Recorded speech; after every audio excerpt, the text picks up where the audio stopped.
We are currently in about a 15-minute rain delay here at Grady's Field, Xenia, Ohio. So I'm trying to figure out a way that I can put that on the screen, but expect the game to start at around 7:15. If you are just tuning in with us for the Copperheads and the Scouts here, originally slated to start at 7:05, we are now looking more towards 7:15. So we hope that you are going to hang around and stick with us. Don't go anywhere. We'll be right back. You are listening to Xenia Scouts Baseball on the Xenia Scouts Radio Network.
From Grady's Field in Xenia, Ohio, it is game number 33 as your Xenia Scouts take on the Southern Ohio Copperheads for the final time in the 2017 season. Andrew Alix here alongside Gabe Genovesi. We are happy to have you with us here tonight. The Scouts and the Copperheads came into yesterday's doubleheader all locked up at 15 and 15, but unfortunately for the Xenia faithful, it was the Copperheads that got the best of the Scouts in both of the two contests of the doubleheader by a score of 8-7 in the first game, by 5-1 in the second game. So now the Scouts come back out here in a virtually a do or die situation, and they will send their 2016 stud Trenton Wood to the mound to do just that.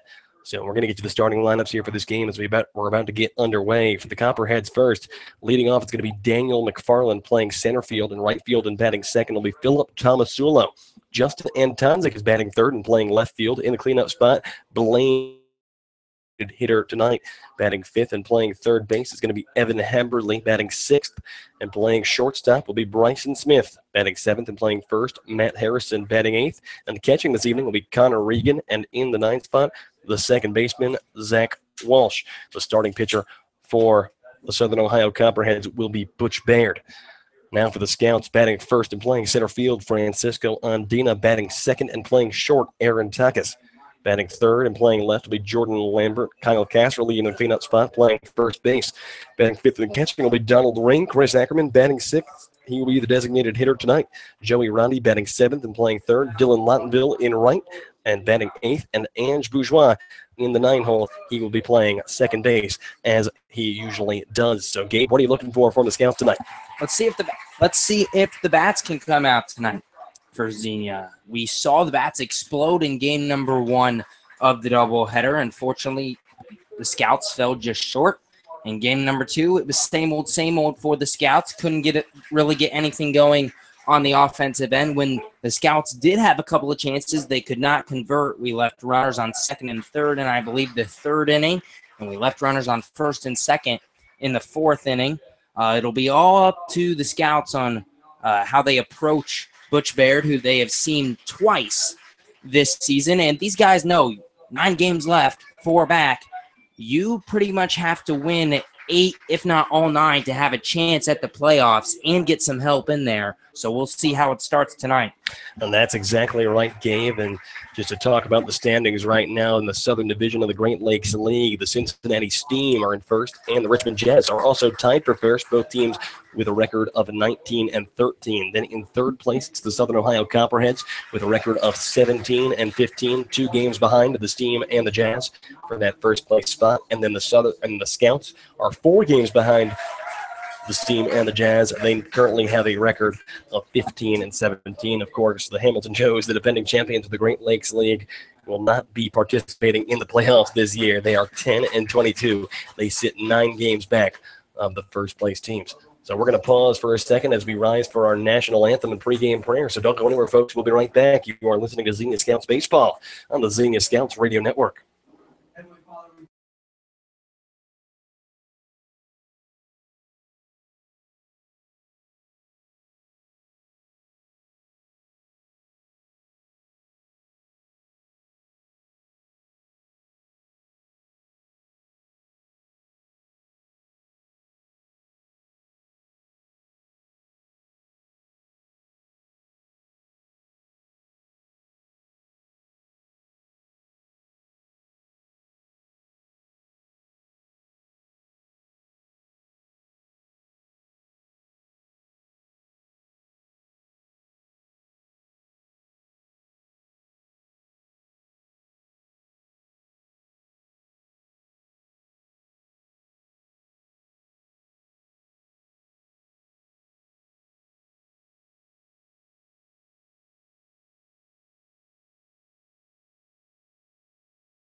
The Scouts now taking the field, and we are about to get into action here at Grady's Field. Game number 33 between the Scouts and the Copperheads. The man on the mound for the Xenia Scouts is going to be Mr. Trenton Wood. And if you've only been following the Scouts this season, you have not heard his name before, but Wood, who spent his last 4 weeks in a pitching camp in Florida trying to work on his velocity, work on his control. A guy who the Scouts saw in 2016. In 2016 with the Scouts, he posted a 2-0 record with an ERA of 3. Wood from Mount Vernon Nazarene University, an NAIA program in Ohio, where Scouts coaches Corey Koobs and Ross Yoder both played their college ball. Ross Yoder actually currently an assistant coach with the Mount Vernon Cougars. This past season at Mount Vernon, Trenton Wood posting a 7-1 record over 79 2/3 innings pitched. He allowed 27 earned runs, struck out 61, walked 29, a 3.05 ERA for Trenton Wood. So defensively for the Scouts, we'll go over it one more time. It's Kyle Casserly at first, Ange Bourgeois at second, Aaron Takis at short, Joey Ronnie at third. In left, it'll be Jordan Lambert, Francisco Andina in center, Dylan Luttonville in right. And, of course, behind the dish, another 2016 guy for Trenton Wood to work with, Donald Ring. So Wood taking his warm-up pitches. He has about 2 left, and the Scouts desperately in need of a victory tonight if they want any chance to sneak back into this Great Lakes League Southern Division race and reach the playoffs for the 3rd consecutive season here in the Great Lakes League.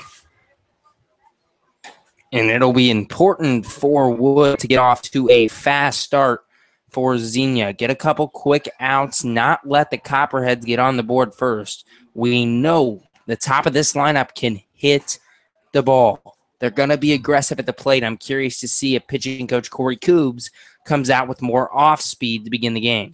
So Daniel McFarland to lead things off for the Southern Ohio Copperheads. McFarland, a 300 hitter, 7 doubles, 15 RBIs, 10 stolen bases in 13 attempts. First pitch of this ball game on the outside, 1 ball and no strikes here to Daniel McFarland. McFarland from Eastern Kentucky University. He bats from the left side here against the righty Trenton Wood. The pitch. That one, fastball inside part of the zone. A called strike 1. 1 ball and 1 strike here with nobody out in the top of the first inning between the Copperheads and the Xenia Scouts.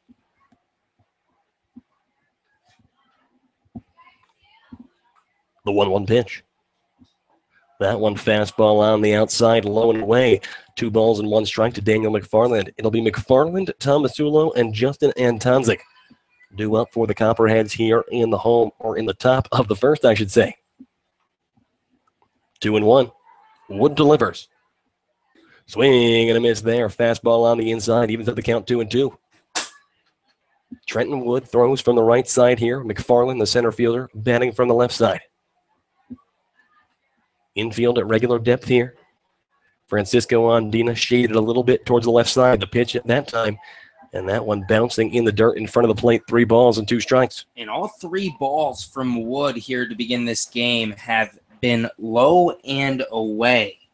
I'm curious to see if he comes back inside here in the 3-2. The 3-2 pitch. And that one in there for a called strike 3. Daniel McFarland goes down looking, taking a fastball on the lower outside part of the plate. And I don't know if that one was actually in the zone, but the Scouts needing all the breaks they can get here in this very big game. And if that is a sign of things to come, if the strike zone is going to be that big, then players are going to have to be swinging at everything all day long. That ball was just above the feet.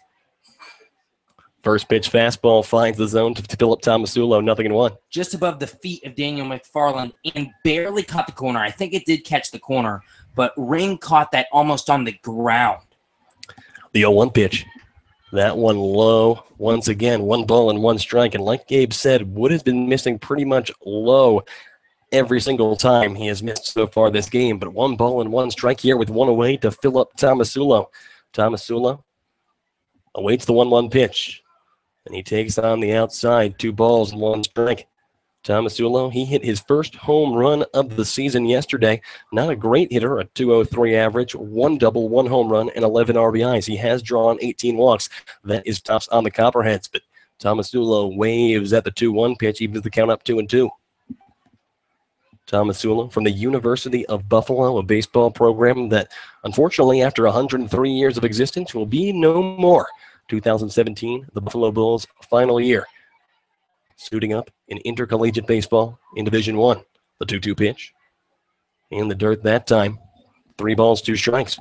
And I guess missing low is better than missing high and giving one of these Copperheads hitters a pitch to hit right at the chest or the chin and have him drive it.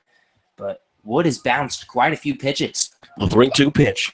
And that one hit on the ground, back towards the mound. Trenton Wood comes off the mound, fields it on one hop, throws over to first, and the throw goes under the glove of the first baseman, Kyle Casserly. The speedy Tomasulo rounds first, heading for second. Now he's going for third. The throw to third will not get there in time. It actually gets past Joey Roddy, and backing it up is the pitcher Wood. The throw home will be off the mark. And inside the park home run off of an error from a throw on a pitch back to the mound. And wow, you think you've seen it all, and I guess you haven't, Gabe. I really don't have words. I mean, you know, when your job is to describe baseball, it's tough when you find yourself in positions where there's just nothing to say. Okay, Wood is new on the Xenia Scouts team. He did not realize the speed that Tomasulo has flying down the first base line. He started to take his time. He rushed his throw. That caused the first bad throw, and then first pitch here, showing bunt but pulling back is Justin Antonzik. That one finds the zone, a called strike one. And then Takis didn't cut off the throw from Lottenville in right, and it was just way wide to Roddy. The 0-1 pitch, curveball, that one upstairs, 1 ball and 1 strike. Yeah, 1-0 Copperheads here with 1 away in the top of the first inning. An inside the park home run off of an error of a couple of errors, you got to assume. The 1-1 pitch. And Antonzik fouls that one straight back into the screen. 1 ball and 2 strikes now. Yeah, in no way that can be ruled a hit. So 1 ball and 2 strikes to Justin Antonzik. Antonzik, the left fielder from Michigan State, a .324 hitter on the year. The 1-2 pitch, and that one fouled straight back, ricochets off the plate and hits Antonzik in the elbow. That one's got to hurt. And Antonzik slowly walking back, taking his time as he calls time here. 1 ball and 2 strikes to Justin Antonzik. Like we said, a .324 hitter, 15 RBIs. Both of those numbers, 3rd on the Copperheads team. The 1-2 pitch missing away that time. 2 balls and 2 strikes to Justin Antonzik. Antonzik came up big in the first game of the doubleheader yesterday. His 2 RBI single tied the game at 7 before a Blaine Krim RBI single ended up being the difference in the ball game. 2-2 pitch, that one low in the dirt yet again. The count goes full. 3 balls and 2 strikes to Justin Antonzik here with 1 away in the top of the first. 1-0 Copperheads is your score. Wood looks to the catcher, Donald Ring. Righty-righty matchup. Wood sets and delivers. And that one swung on and missed, strike number 3. So Trenton Wood has made 2 outs. Both of them punch outs here in the top of the first inning. 2 away here for the Southern Ohio Copperheads. Yeah, and it really should be 3. Tomasulo just sent a nice little chopper back to the mound. Unfortunately for Wood, he is not out of the inning. But hopefully throughout the night, this is the Trenton Wood that we see. Calm, hitting his spots, and getting quick outs. So the danger is Blaine Krim to the plate. First pitch, fastball outside part of the plate, a called strike 1. Krim from Mississippi College leads the Copperheads in nearly every major offensive category. A .364 batting average, 14 doubles, 1 triple, 3 home runs, 27 RBIs. First on the team in all of those, but he swings and misses at curveball there. Trenton Wood ahead in the count, 0-2 here with 2 away in the top of the first. The Copperheads with 1 run. That run coming on a couple of errors on what should have just been a ground ball back to the pitcher. But 0-2 now the count. Wood, the righty, against Blaine Krim, who bats from the right side. Wood looks to Donald Ring. The 0-2 pitch. Low and away, 1 ball and 2 strikes now. Blaine Krim, the MVP of the Great Lakes League All-Star Game, a big day there, and he talked to Ange Bourgeois yesterday. Krim recently going through a breakup, I heard, and he just wants to be sad, but he said he just can't stop hitting the ball. It's tough. Yep. The 1-2 pitch. And that one grounded sharply towards second. Ange Bourgeois can't handle it over at second base. That hits off of his glove into right field.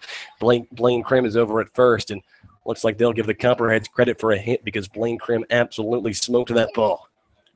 Yeah, and the story was right before the All-Star game, his girlfriend broke up with him. Oh, that's too bad. Yeah, and I would say, motivated him to hit the ball, but he's been hitting like this all year. An extremely talented guy. But now 1 on and 2 away. Evan Haberly to the plate. Haberly not having such a bad season himself. A .351 hitter on the year with 17 RBIs. First pitch to him. That one inside gets past the glove of Donald Ring. Blaine Krim will leisurely walk over to second. And the Copperheads now with a runner in scoring position. And 2 away. But like we said, Haberly, the third baseman from Santa Clara, .351, 2 doubles, 2 home runs, 17 RBIs. He has had all kinds of offensive production for the Southern Ohio Copperheads this season. The 1-0.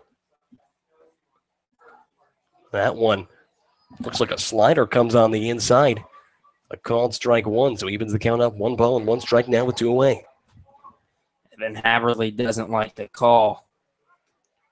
And quite frankly, that ball looked a little low and in as well. So 1-1 now the count. Wood delivers. Swing and a miss there. Trenton Wood ahead in the count, 0-2. Or 1-2, I should say. Haberly's .351 average and his 17 RBIs, both second on this Southern Ohio ball club. He bats from the left side here against the righty Trenton Wood. The runner at second is Blaine Krim. The pitch, and that one hit sharply over towards second. Ange Bourgeois fields it cleanly this time. Throws over to first in time for out number 3. But a couple of errors on what should have just been a ground ball to the pitcher.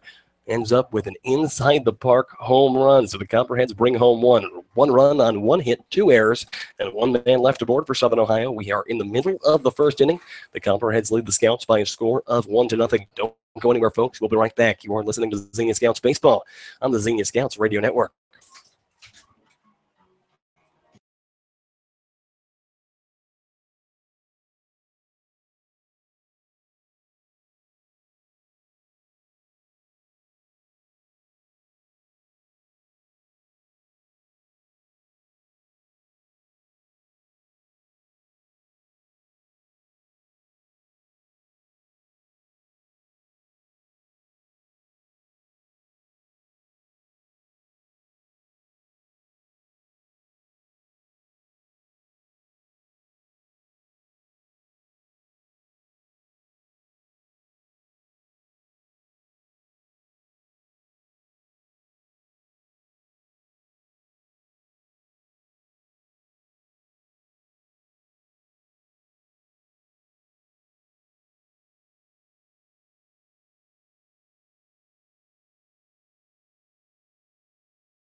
We go to the bottom of the first inning here. The Copperheads put up 1 in the top of the first, and now the Scouts coming to the plate for the first time to face off against the starting pitcher for these Southern Ohio Copperheads, Butch Baird. Butch Baird, a 2.57 ERA with a 1-2 record over 35 innings pitched this season, 38 strikeouts, 10 walks, a .229 batting average again. So Francisco Andino to lead things off. First pitch to him, a curveball.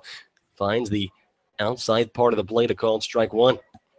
Andina, a 188 hitter on the year, 5 doubles, 1 home run, 7 RBIs. He bats from the left side here against the southpaw, Butch Baird. The 0-1 pitch. That one low in the dirt. 1 ball and 1 strike.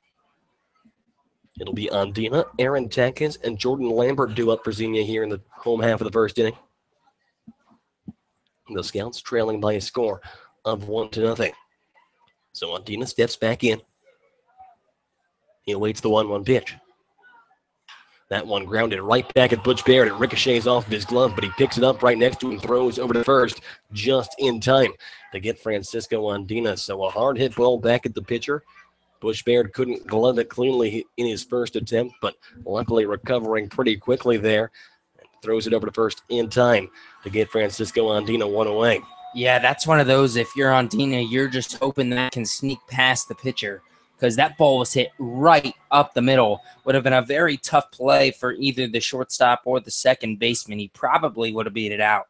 So Aaron Takis steps to the plate. Takis bats from the left side here against the lefty Butch Baird. First pitch curveball. Well, that one just upstairs. 1 ball and no strikes to Aaron Takis. Takis, a 272 hitter on the year. His only extra base hit, a double. Also has 11 runs batted in on the season. The 1-0 pitch. Fastball that time, right down the pipe. A called strike one evens the count up 1-1 here with 1 away in the home half of the first. 1-0 is the score in favor of the Southern Ohio Copperheads. The 1-1 to Aaron Takis. Curveball, that one roped right into the glove of a jumping second baseman, Zach Walsh. Out number 2. A hard line drive off the bat of Takis, but unfortunately, the second baseman for the Copperheads, Zach Walsh, just had to take a little bit of a hop, and he made the grab.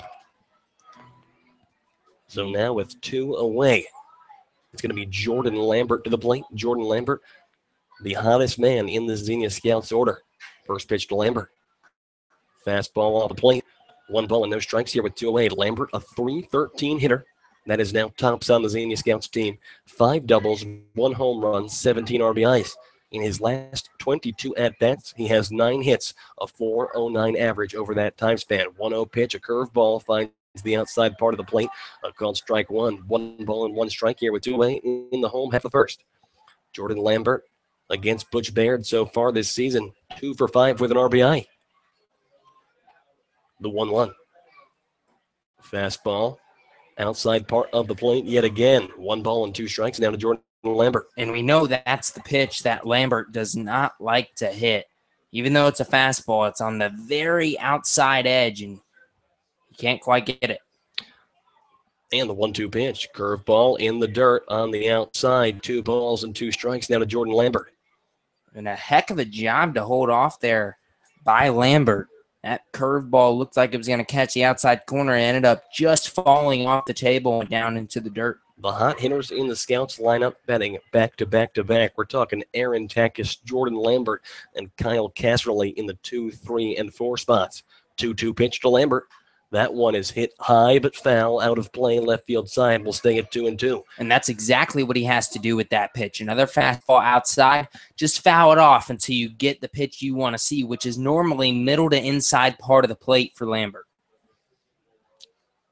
So the count stands at 2-2 here with 2 away. Lambert. He awaits the pitch. And that one fastball hit up the middle by Jordan Lambert into center field. The diving second baseman, Zach Walsh, could not get there. So Jordan Lambert has the Scouts' first hit of the day. He stays hot. And as Dave Naw is saying in the dugout as we speak, nobody no-hits the Scouts. And we'll see if Kyle Casserly can keep it going, get a little 2-out rally going for Xenia. We've seen this a lot from the Scouts this year, that the hits just don't come in timely moments. A 2-out single with nobody on for Lambert, and then, normally the inning falls apart, but the Scouts, the next batter, isn't able to keep it going. We'll see if Casserly can do it here. So Kyle Casserly steps in. It's Jordan Lambert at first with 2 away here in the home half of the first. A curveball on first pitch finds the zone, a called strike on the inside part of the plate. Kyle Casserly, a .273 hitter on the year, 11 doubles, 1 home run, 12 RBIs.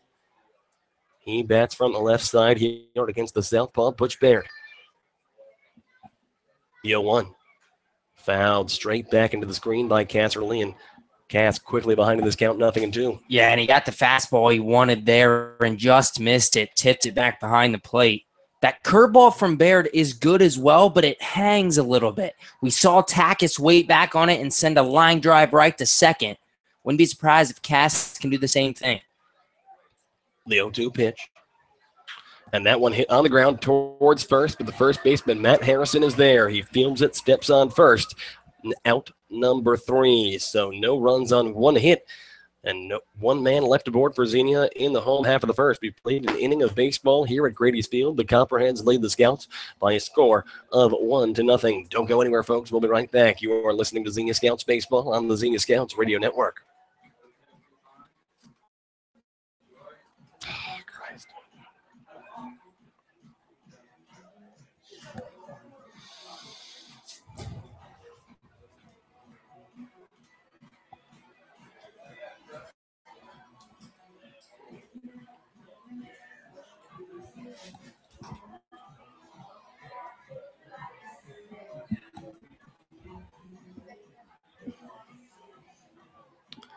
You never went to VBS, did you? No. This was like the theme song of VBS. It's funny. See, the kids are like dancing to it.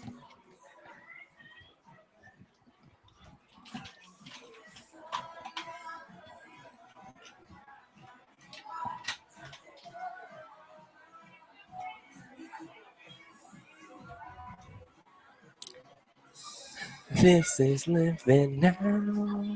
How many times did you go? Once. Just Monday? Yeah.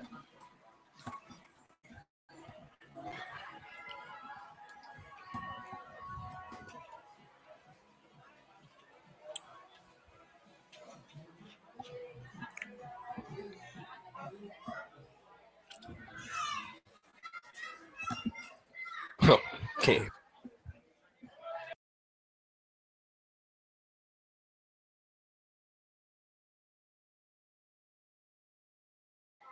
Well, we go into the top of the second inning here at Grady's Field in Xenia, Ohio. The Scouts trailing by a score of 1-0. It is Bryson Smith to the plate here. Bryson Smith, the shortstop from Western Kentucky. First pitch fastball way up and way in. 1 ball and no strikes. Smith, a .280 hitter on the year, 6 doubles, 1 home run, and 10 RBIs.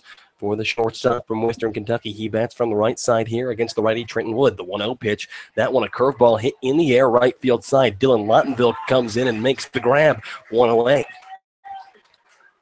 So a good job there by Lottenville to track a good amount of ground. The rain's still coming down here at Grady's Field, and that is not totally expected, but a storm passing through, expected to be completely passed through by around 8 p.m. So hopefully the Scouts and the Copperheads will both be able to hang in there, play some baseball, and we won't have to experience what would be a second delay in this game. But first pitch, slider on the outside to Matt Harrison. 1 ball and no strikes here with 1 away in the top of the second inning. 1-0 Copperheads. The batter, Matt Harrison. The first baseman from Marshall, a .247 hitter with 12 RBIs this year. The pitch, and that one lifted high in the air towards left field, but just not deep enough. Jordan Lambert has it. 2 hard fly balls, but neither of them get to drop, and Trenton Wood has 2 very quick outs here in the top of the second inning. That's exactly what you wanted if you were Wood. You give up the run on the air in the first inning, but otherwise you've had a pretty solid inning in 2/3. Let's see if he can get out of the second pretty quickly. So now Connor Regan steps in. The rain coming down even harder now here at Grady's Field. Connor Regan, also from the University of Buffalo, the catcher in this evening's contest. He bats from the right side here against the righty Trenton Wood. First pitch, fastball inside part of the plate, a called strike 1. 0-1 to count here. With 2 away in the top of the second inning. Regan, a .278 hitter on the year, 4 doubles, 9 RBIs. The 0-1 pitch. Swing and a miss. Trenton Wood quickly ahead in this count, 0-2. 1-0 Copperheads is the score. For those of you that missed it, the Copperheads scoring on an inside the park home run that was really the result of 2 errors. 0-2 pitch. That one slider just off the plate. The count moves 1-2. So 1 ball and 2 strikes here to Connor Regan. A rainy day at Grady's Field. Wood looks to catch a ring. The 1-2 pitch. Low and on the inside, 2-2. Zach Walsh awaits on deck. If Connor Regan can manage to extend this inning here with 2 outs. The 2-2 pitch from Trenton Wood.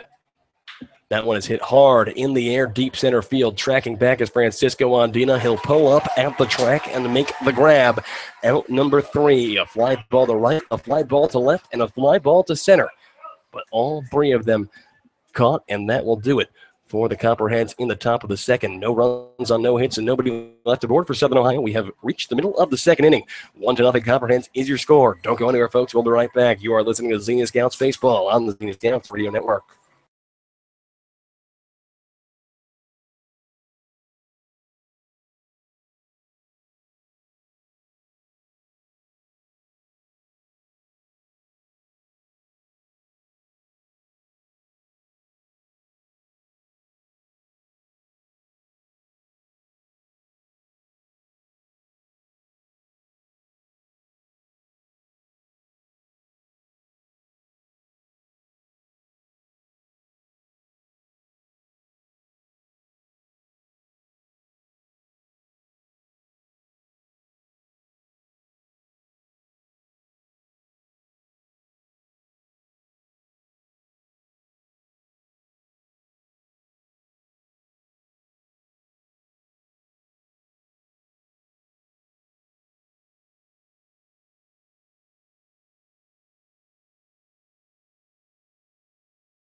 Well, now the rain's really starting to pick up here at Grady's Field, but we are in the bottom of the second inning, a 1-0 Copperheads lead.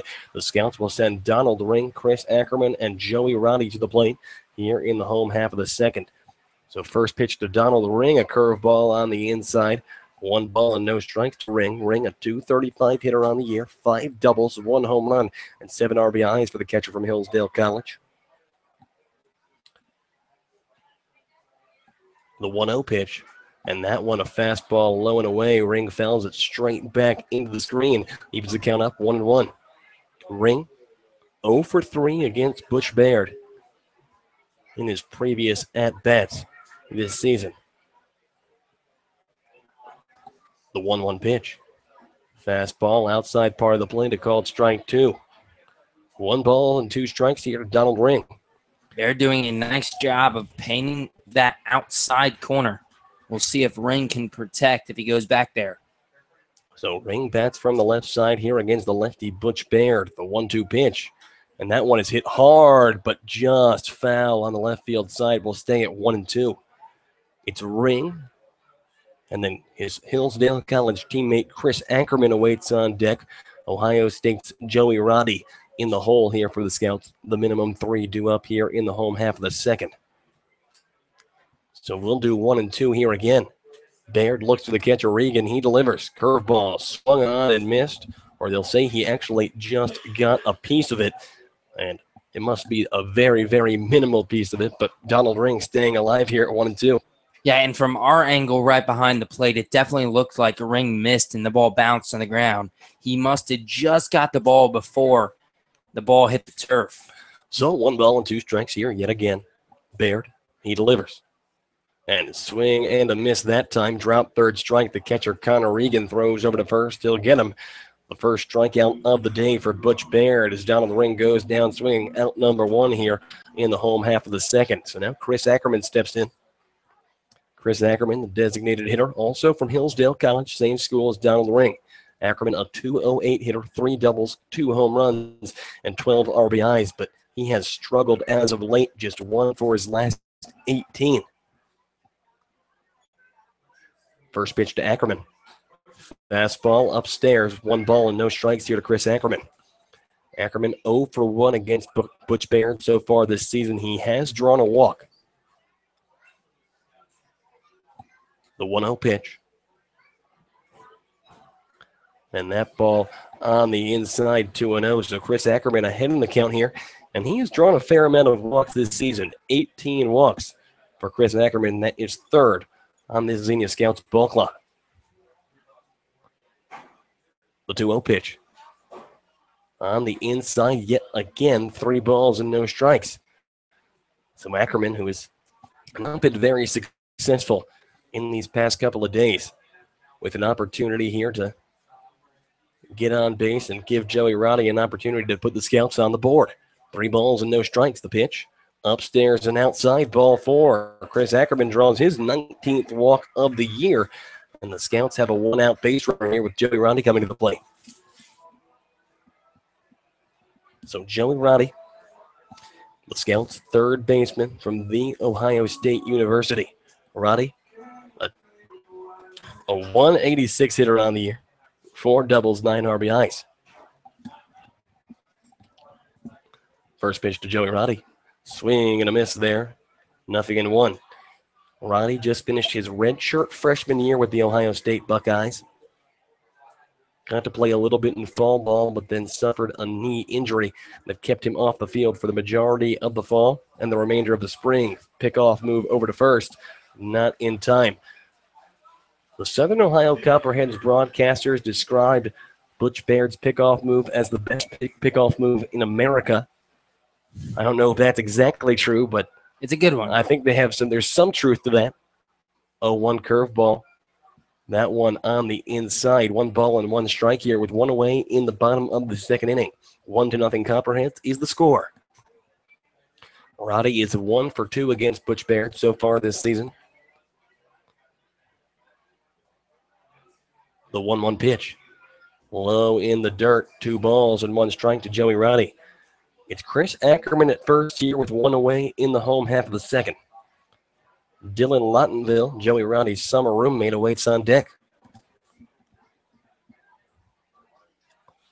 Roddy bats from the left side here from the right side against the lefty Baird. The pitch, a fastball fouled out of play on the first base side, evens things up, 2 balls and 2 strikes. And Joey may have swung there at a pitch on the outside. So the count evens up 2-2. Chris Ackerman leads from first. The 2-2 pitch. Curveball hit on the ground, but foul. Third base side will stay at 2-2. For those of you who are not aware of the standing situation, the Scouts are 4 games out with 9 games to play.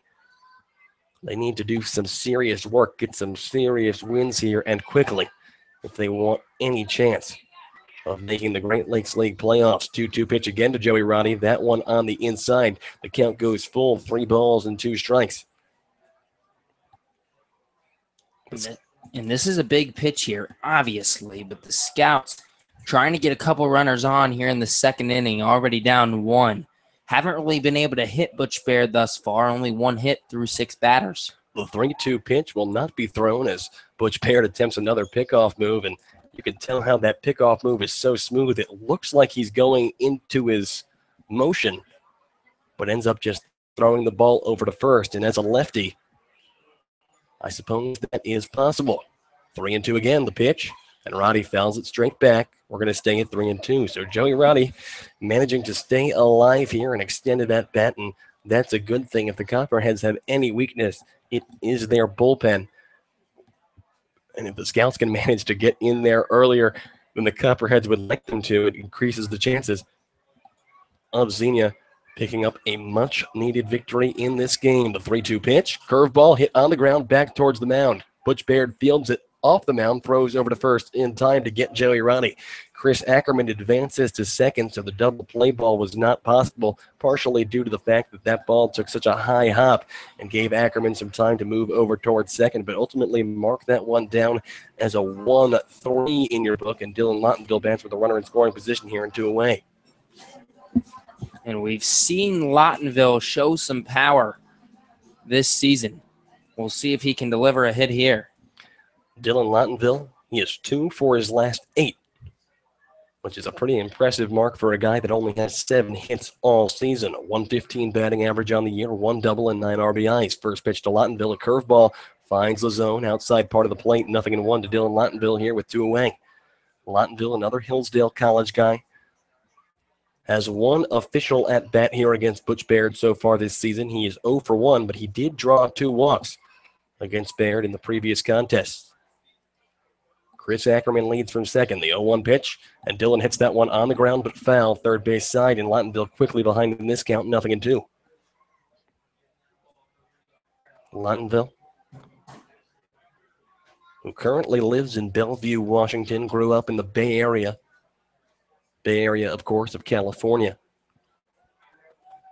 Taking his talents to Hillsdale, Michigan. A little bit of a different vibe than the West Coast over in Hillsdale, but a very solid Division II program in the GMAC Conference. The 0-2 pitch. And that one way on the inside bounces and gets away from the catcher. Chris Ackerman advances another 90 feet. So he now stands at third, and just a single from Lottenville is guaranteed to tie this game. Yeah, and Regan kept that ball in front of him, but as you said, it just got away from him. That ball popped way high up in the air and trickled down the first base line. Ackerman read the hop perfectly and advanced to third. So Lottenville bats here. 1 ball and 2 strikes. He bats from the right side against the southpaw Butch Baird. Chris Ackerman at third with 2 away in the home half of the second. The 1-2 pitch, low and inside yet again, and a great job by the catcher Connor Regan for the Copperheads to get out of his crouch and move in front of that one, preventing it from going to the backstop and allowing Ackerman to come all the way home. The count evens up at 2-2, though, as that ball was way low and way inside. Lottenville calls time, takes off his helmet, fixing the hair there. Ackerman over at third with 2 away here in the bottom of the second. Lottenville, he awaits the 2-2 pitch. Low and inside. That one gets past the glove of Connor Regan after bouncing in the dirt. Chris Ackerman comes home, and we are all tied up at 1. And another run on a passed ball against the Copperheads for the Scouts. That seems to be about 50% of the offense that the Scouts can produce against them. And I chuckle because in a 12-8 win against the Copperheads in Athens back at the beginning of the month, the Scouts won 12-8. They scored 8 runs on walks, a run on a wild pitch, and a run on a hit-by pitch. The 3-2 pitch here to Lottenville. Upstairs and outside, ball 4. So after Chris Ackerman scores, well, advances from second to third and then scores. Both on passed balls. Dylan Lottenville draws a full count walk. And now Ange Bourgeois here with 1 on and 2 away, an opportunity to extend this inning. We are all tied up at 1 here in the bottom of the second inning between the Scouts and the Southern Ohio Copperheads. Ange Bourgeois steps to the plate. Bourgeois, a .230 hitter on the year. 3 doubles, 1 triple, 7 RBIs. He is 2 for 5 against Butch Baird so far this season. The first pitch, low and away, 1 ball and no strikes. Bourgeois, the native of Salt Lake City, Utah, plays his college ball at Biola University in the great city of Los Angeles. An NAIA program. 1-0 pitch, and that ball hit on the ground back towards the mound. The second baseman fields it, steps on second in time for out number 3. But the Scouts manage 1 run on no hits and leave 1 man on. We have played 2 innings of baseball here at Grady's Field. The Scouts and the Copperheads are all tied up at 1 run apiece. Don't go anywhere, folks. We'll be right back. You are listening to Xenia Scouts Baseball on the Xenia Scouts Radio Network.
Inning number 3 of baseball here at Grady's Field. The Scouts and the Copperheads all tied up at 1, and the Copperheads coming out to the plate for the third time today. Trenton Wood, of course, out for his third inning of work. He retired. Southern Ohio 1-2-3 in the top of the second. First pitch to Zach Walsh is fouled back into the plate. 0-1 goes the count. Walsh, the second baseman from Santa Clara, a .250 hitter on the year, 2 doubles, 2 home runs, and 6 RBIs for the second baseman.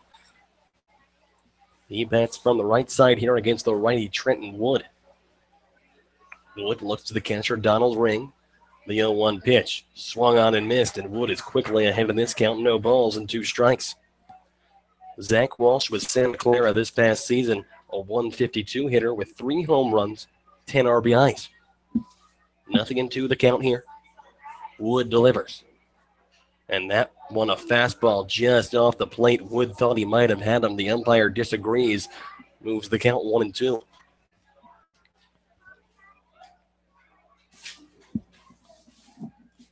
The 1-2 pitch. That one in the dirt, so the count evens up. 2 balls and 2 strikes here. Zach Walsh has a hit in 4 of his last 5 games. 5 for 12 with 3 RBIs over his last 5 games as well. He is 0 for 5, though, against the Scouts so far this season. 2 for 2 pitch. Swing and a miss. Strike 3. Trenton Wood with his third punch out of the day. Out number 1 here in the third inning. So Wood continues to do good work here with the Copperheads. He's allowed just 1 hit. His 1 run will be unearned, of course, as that one was a inside the park home run on Philip Tomasulo that will not actually be ruled as an inside the park home run, but was just a grounder back to the mound. An error on the throw from Wood and then an error on the throw from Casserly. Let him come home. First pitch here to the leadoff man, Daniel McFarland, however. That one is low and inside. 1 ball and no strikes the count to McFarland. McFarland 0 for 1 on the day. He led this game off by going down looking. The first strikeout and the first out of the day for Trenton Wood. McFarland, a 300 hitter on the year. The 1-0 pitch. Fastball upstairs and outside, 2-0. It's McFarland, followed by Philip Tomasulo here at the minimum. 1 out in the top of the third. The Scouts and the Copperheads all tied up at 1. The 2-0 pitch. Up and away yet again. 3 pitches against Daniel McFarland here. All 3 of them balls, and Trenton Wood's going to have to get something across here or put the very speedy leadoff man, Daniel McFarland, on base. 10 stolen bases in 13 attempts for McFarland this season. A 3-0 pitch, and that one does get across. A slider finds the inside part of the zone, 3-1. McFarland's 7 doubles is second on the Southern Ohio Copperheads team. The 3-1 pitch. That one grounded foul first base side after falling behind in this count, 3-0. Trenton Wood has fought his way back into it now. 3 balls and 2 strikes here. The Copperheads, they need to win almost just as bad as the Xenia Scouts do. The 3-2 pitch. And that one is hit. Ground ball up the middle, base hit. Daniel McFarland gets the Copperheads their second hit of the day off of Trenton Wood.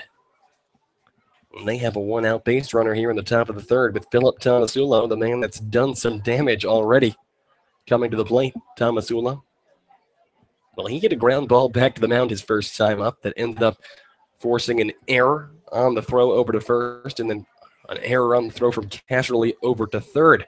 Also got away from the third baseman, Joey Ronnie. So what should have just been a routine ground out ended up being an inside the park home run and the source of the only offensive production the Copperheads have all day long. First pitch to Tomasulo. That one gets past the glove of Donald Ring, a slider that really missed. And Daniel McFarland advances into scoring position. Not good news if you're a Xenia Scouts fan. The good news, however, is that Philip Tomasulo, not a great hitter so far this year. A .203 batting average, 1 double, 1 home run, and 11 RBIs. His 18 walks, however, tops on the Southern Ohio Copperheads. His 18 steals tops on the Southern Ohio Copperheads by a lot. And to put that in perspective, the Scouts leader in steals has just 6. That's Francisco Ondina and Jordan Lambert, both tied at that spot. So 1 ball and no strikes here with 1 away in the top of the third. Daniel McFarland leads from second. Pitch. Swing and a miss there. 1 ball, 1 strike. Now the count. Justin Antonzik, the left fielder from Michigan State, awaits on deck. Thomas Ulo bats from the right side against the righty Trenton Wood. The 1-1 pitch. Curveball hit towards third. Joey Roddy fields it, looks over the runner, throw over to first in time. Great defensive job there by Joey Roddy, charging on the ground ball and then looking the speedy Daniel McFarland over at second, preventing the advance, rockets it over to first in time, out number 2. So mark that one down as a 5-3. And now Trenton Wood will have to retire Justin Antonzik here with a runner in scoring position and 2 away. Antonzik, 324 hitter on the year, 15 RBIs, 3 extra base hits, all of them doubles. So he is certainly a singles hitter. But that earned him a spot in the All-Star game. And if you let the man get on, he has all the speed in the world. 12 stolen bases on the year. First pitch to Antonzik, a fastball, fouled out of play on the first base side. 0-1 to count to Justin Antonzik. Antonzik from Michigan State did not get many at-bats with the Spartans this past season in a redshirt freshman year. He did score 9 runs because of multiple situations where he was put in as a pinch runner. The 0-1 pitch fouled out of play, first base side yet again, and Trenton Wood quickly ahead in this count, 0-2. No balls and 2 strikes here with 2 away in the top of the third. The Copperheads and the Xenia Scouts all tied up at 1. The runner at second is Daniel McFarland. Antonzik bats from the right side here against the righty Trenton Wood. Wood looks to the catcher ring. He delivers. And that one grounded back at the mound. Up the middle, Aaron Takas charging. He will not be able to make the play. The throw back to third as they thought that Daniel McFarland may have tried to overextend his reach there.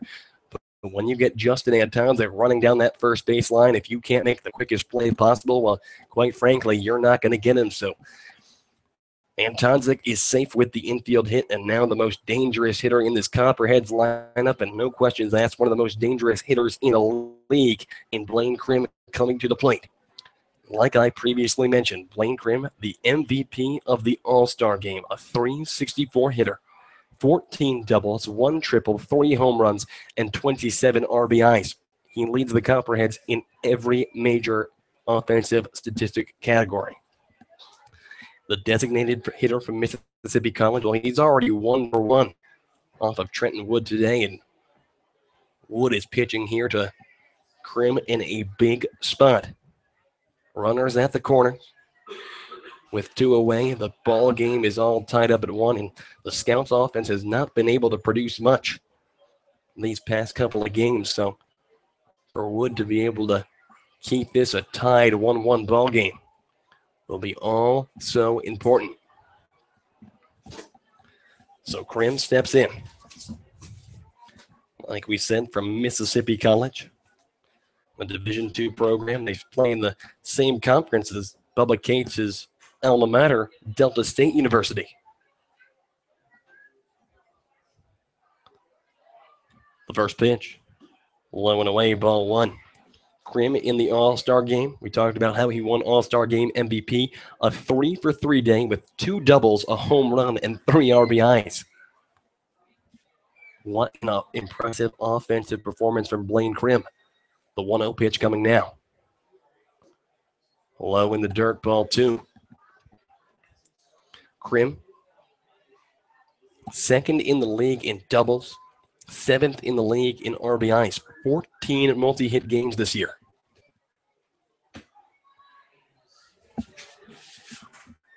The 2-0 pitch. Low, ball 3. So Wood has struggled to find the zone. We'll actually check that. They'll say that one found the zone. So 2 balls and 1 strike now to Blaine Krim. Well, 2-1 pitch on the outside. Now 3-1 the count. A very dangerous hitter. Has a hitter's count right now in Blaine Krim. It's Justin Antonzik at first. Daniel McFarland at third. The Copperheads stringing a couple of Hits one on the infield. One that just found the gap. And now they have runners at the corners. 3-1 count, and Krim fouls it straight back. The count goes full. 3 balls and 2 strikes.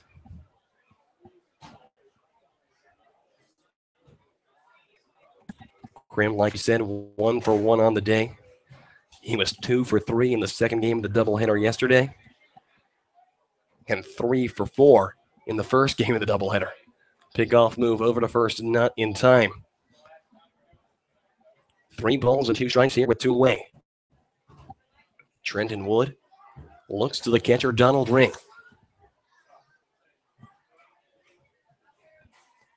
The 3-2 pitch. And that one grounded foul for third base side. Will stay at 3-2. A tensious moment here in front of a big crowd at Grady's Field. It's EBC night in a packed house here in Xenia, Ohio, on the campus of Athletes in Action. So time is called there. Wood looked at Donald Ring, shakes him off. 3 balls and 2 strikes to Blaine Krim. Wood sets and delivers. Curveball hit over towards short. Aaron Takis fields it cleanly. The throw over to first will be in time. Trenton Wood gets Blaine Krim to ground out and gets himself out of a jam. So he turns the Copperheads away in the top of the third. No runs on 2 hits and 2 men stranded. We are in the middle of the third inning. The Copperheads and the Xenia Scouts are all tied up at 1. Don't go anywhere, folks. We'll be right back. You are listening to Xenia Scouts Baseball on the Xenia Scouts Radio Network.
We go into the bottom of the third inning. The Scouts and the Copperheads all tied up at 1, and it will be the top of the order for the Xenia Scouts with Francisco Andina, Aaron Takis, and Jordan Lambert due up for the Scouts here in the home half of the third inning. Andina steps in. His first time to the plate, grounded out right back to the pitcher. So he's 0 for 4 against Butch Baird on the season, 0 for 1 on the day. First pitch, Andina shows bunt but pulls back, but that curveball finds the zone. 0-1 the count to Francisco Andina. Andina, a 188 hitter on the year, 5 doubles, 1 home run, 7 RBIs. He bats from the left side here against the southpaw Butch Baird. The 0-1 pitch. Curveball in the dirt. Evens the count up, 1 ball and 1 strike. For the Scouts, the key will be to get some offense going right here, right now. They have fallen behind in the beginning of almost every single ball game that they have played for the past 4 or 5. They need to give their starting pitcher, Trenton Wood, who's pitching very well, they need to give him some run support. The 1-1 pitch. And that one hit on the ground over towards second base. The second baseman, Walsh, fields it, throws over to first in time. Out number 1. So mark that one down as a 4-3 in your books, folks. And with 1 away, it's going to be Aaron Takis stepping to the plate. Takis, the shortstop from Corinne University. Corinne University, a Division III program in the metro Philadelphia area. And Tech has had, well, one heck of a season with Corinne University. He hit over 400 with the Highlanders this past year. First pitch to Aaron Tackus. That one way on the outside, a slider. 1 ball and no strikes. Tackus is 1 for 3 against Butch Bayard so far this season. Did pick up an RBI in one of the previous games the Scouts played against the Copperheads. The 1-0 pitch. Low yet again, 2 balls and no strikes. Tackus, a .272 hitter on the year with 11 RBIs. He bats from the left side here against the southpaw Butch Bayard.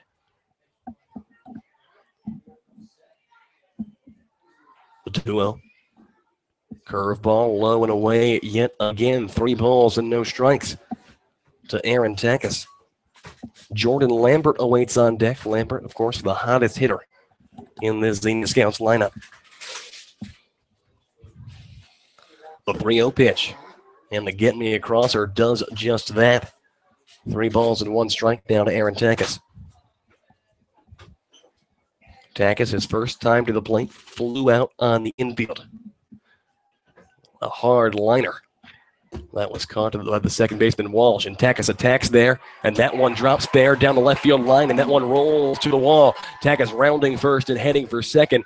He will get there standing. A stand-up double from Aaron Tackus as a Xenia Scout in scoring position here with just 1 away in the heart of the order coming to the plate. And the way that ball was tailing, Tackus didn't think it was going to land in fair territory. He took maybe a couple steps out of the box, but was just kind of standing, waiting for it to land foul, and then had to book it to second.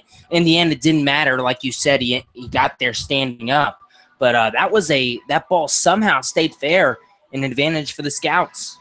So Aaron Tackus has his first hit of the day, just his second extra base hit of the season.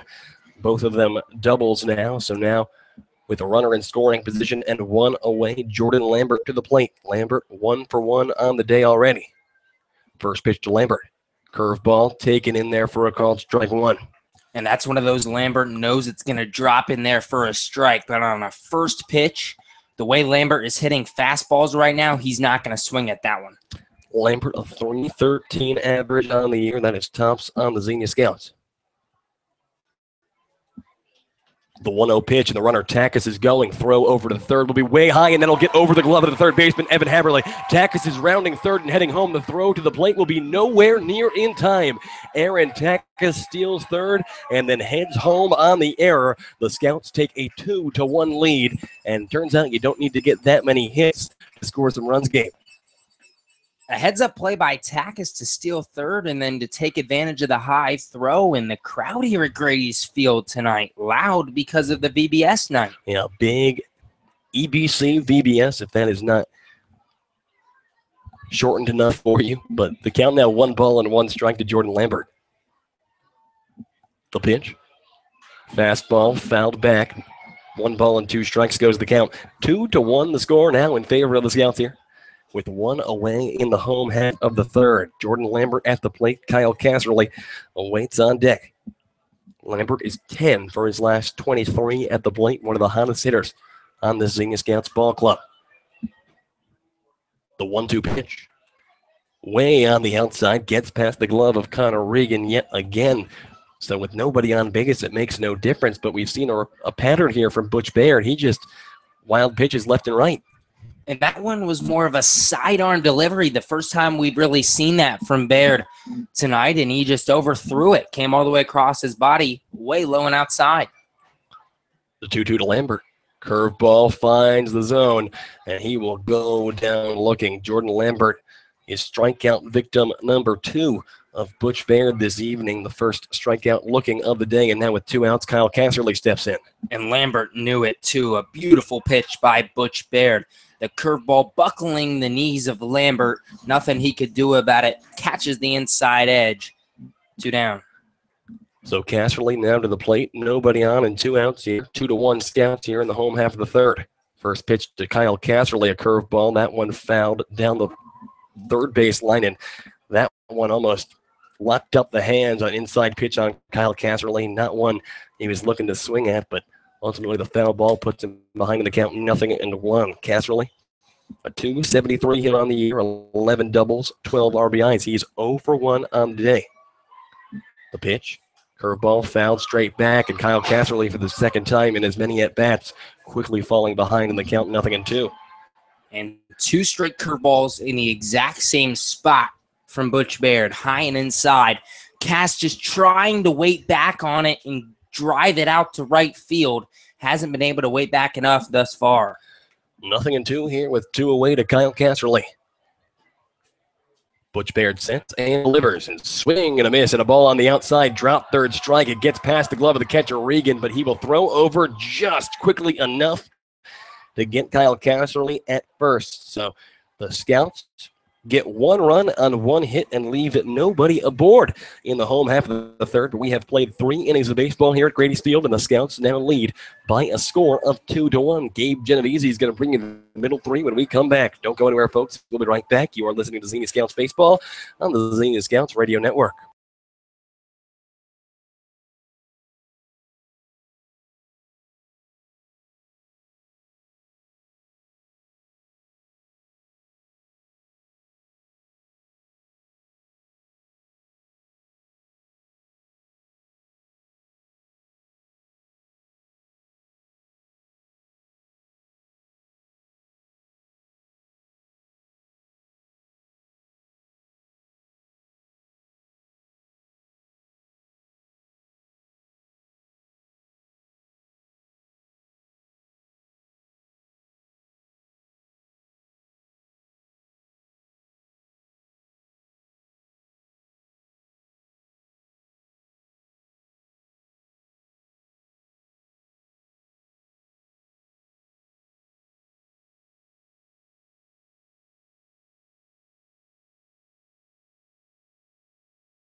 We head to the top of the 4th here at Grady's Field. A 2-1 Xenia Scouts lead.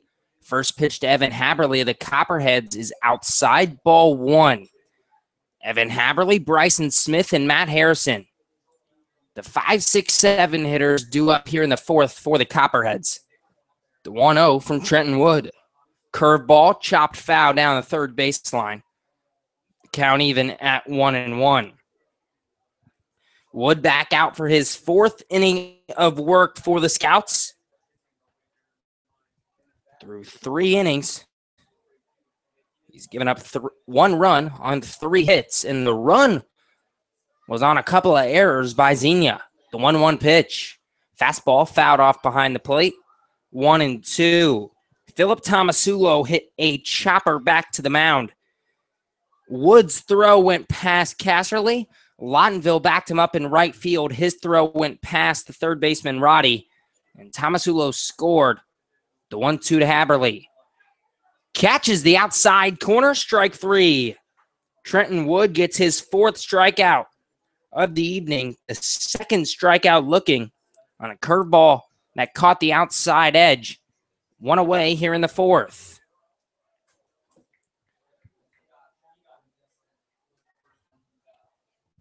And now Bryson Smith steps to the plate for the Copperheads. Smith 0 for 1 tonight. The first pitch from Wood. Fastball high and tight, 1-0. So after the Tomasulo run, as I mentioned, Wood's only given up 3 hits, no runs, 4 strikeouts. The 1-0 pitch. Just off the inside edge, 2-0. The home plate umpire tonight isn't really making his strike signal, I should say, isn't really that big, as the 2-0 pitch is a curveball swung on and missed. So sometimes it's very hard to tell whether these pitches on the corners catch the strike zone. Now 2-1 to Bryson Smith, who flew out to right field his first time up. The 2-1. Curveball misses low and in. 3-1 to Smith. Bryson Smith will be a sophomore at Western Kentucky this upcoming year. Hit .271 as the 3-1 pitch. Line drive left field, gets in front of Lambert, base hit. So Bryson Smith with a 1-out single here in the fourth, and that'll bring up Matt Harrison. I was just about to say that Smith hit .271 in his freshman year with the Hilltoppers, hitting .280 for the Copperheads this season, so about right on par with where he was in school ball. Now Matt Harrison to the plate. He bats from the right side. Wood throws over to first. Smith back safely. 2-1 Scouts over the Copperheads here in the top of the fourth.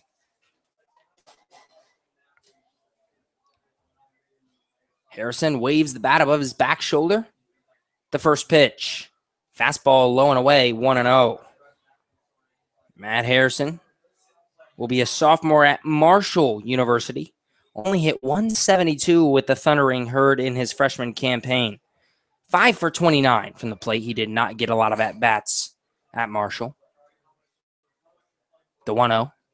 Curveball swung on and missed, 1-1. Harrison has struggled as of late for the Copperheads. Coming into this series, he was hitting .158 in his last 10 games. Now the pitch.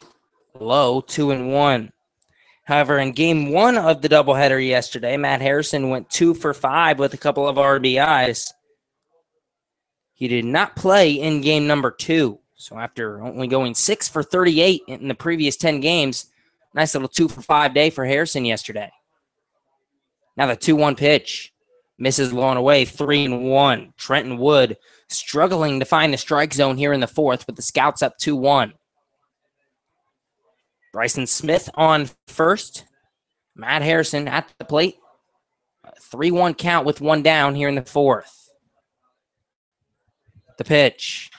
Chop toward third. Roddy fields it on a couple hops. He'll go to 1 with it, and Harrison is out. Bryson Smith was already at second when Roddy was looking toward there. A good play by Joey Roddy to fire across his body and retire Harrison. Smith's speed on the chopper that was way high in the air off the turf. Made the ground ball too slow to turn 2. Connor Regan now to the plate for the Copperheads, a runner in scoring position. The tying run in Bryson Smith on second here in the fourth for Southern Ohio. 2-1, the Scouts lead. Connor Regan bats from the right side as Wood steps off the mound. Regan, a .273 hitter on the year. He's 0 for 1 tonight. He flew out to the center fielder Ondina his first time up. The first pitch. Curveball misses off the inside corner, 1-0. Regan behind the plate this evening for the Southern Ohio Copperheads.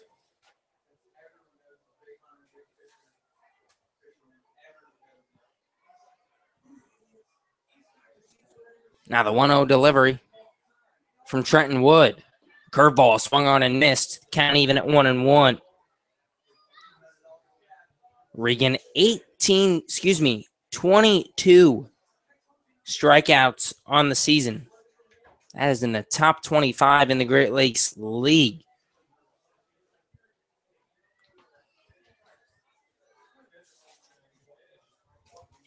Wood sets the 1-1 pitch. Up high, 2-1.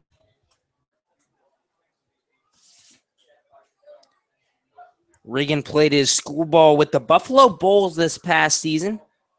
The Bulls no longer a collegiate baseball program after this year. Now the 2-1 pitch. High and in, 3-1. So Wood continues to struggle to find the strike zone here in the fourth. It hasn't hurt him so far. He got the strikeout to begin the inning. Bryson Smith singled, and then despite being behind in the count 3-1, Matt Harrison grounds out to Roddy at third. Now the 3-1 pitch to Regan. Chopped up the middle. Takis slides, makes the play, throws to first, and they got him. Oh, Casserly actually had to be pulled off the bag. And now the throw to third goes past Roddy, and a run scores. So what looked like it was going to be a 6-3 putout on a good play from Aaron Takis. Casserly's foot comes off the first base bag. Cass decides to throw the ball across the diamond because Bryson Smith was off of third base, and Joey Roddy couldn't handle the throw, and the Copperheads score another run on an error. That's just inexcusable. You got to be a little bit more careful than that. I mean, there are 2 runs that have been scored in this game. Both of them will end up being, in all likelihood, unearned runs off of Trenton Wood. And in a ball game where both pitchers are just throwing so well, you can't give the offense opportunities just like that. First pitch catches the outside corner to Zach Walsh. Walsh 0 for 1 today. His first at bat, actually last inning in the third, he struck out, was the third victim of Trenton Wood. Now the pitch. Ground ball left side. Takis picks it up at short, fires to second, and that will do it for the Copperheads here in the 4th inning, but they get the run to tie it up. A run on 2 hits. 1 left the board for Southern Ohio, and another error by the Scouts allows the Copperheads to tie the game at 2. We'll head to the home half of the 4th. Tied at 2. You're listening to Scouts Baseball on the Xenia Scouts Radio Network.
We head to the bottom of the 4th inning here in Xenia, Ohio. A 2-2 ball game between the Xenia Scouts and the Southern Ohio Copperheads.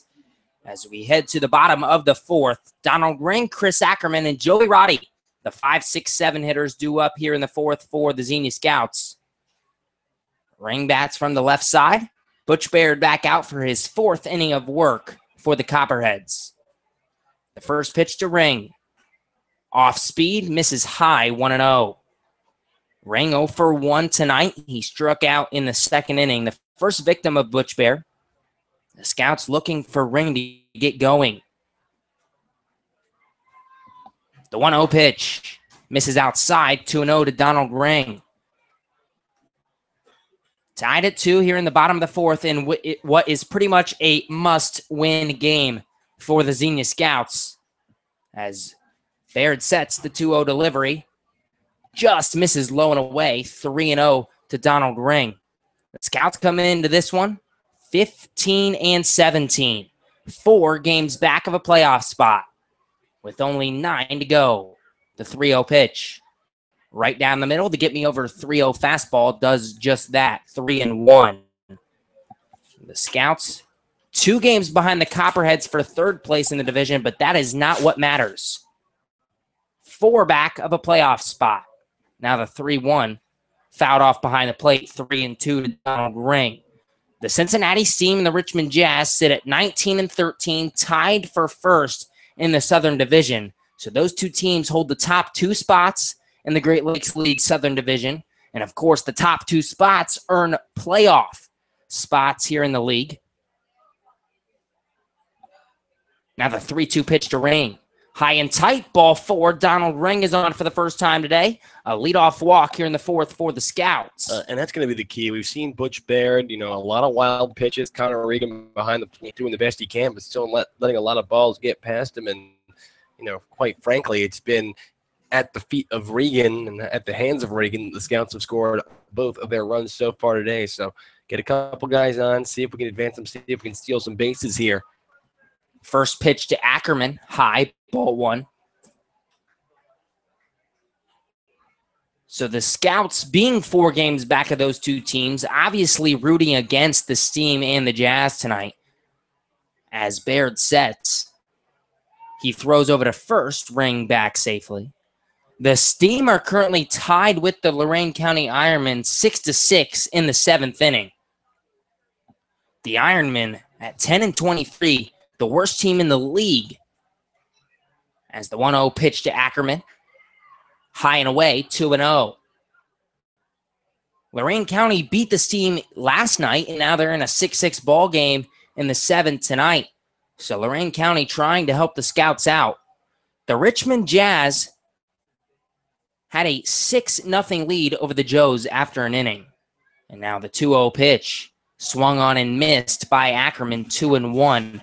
Unfortunately, the Great Lakes website has not updated that game, and neither of the Twitter accounts for the Joes and the Jazz have an updated score on that game, as the 6-0 lead was an hour ago. Tremendous professionalism. The 2-1 pitch, way high and away, the throw back to first, and Ring dives back safely. A very close play as Connor Regan came up firing from behind the plate.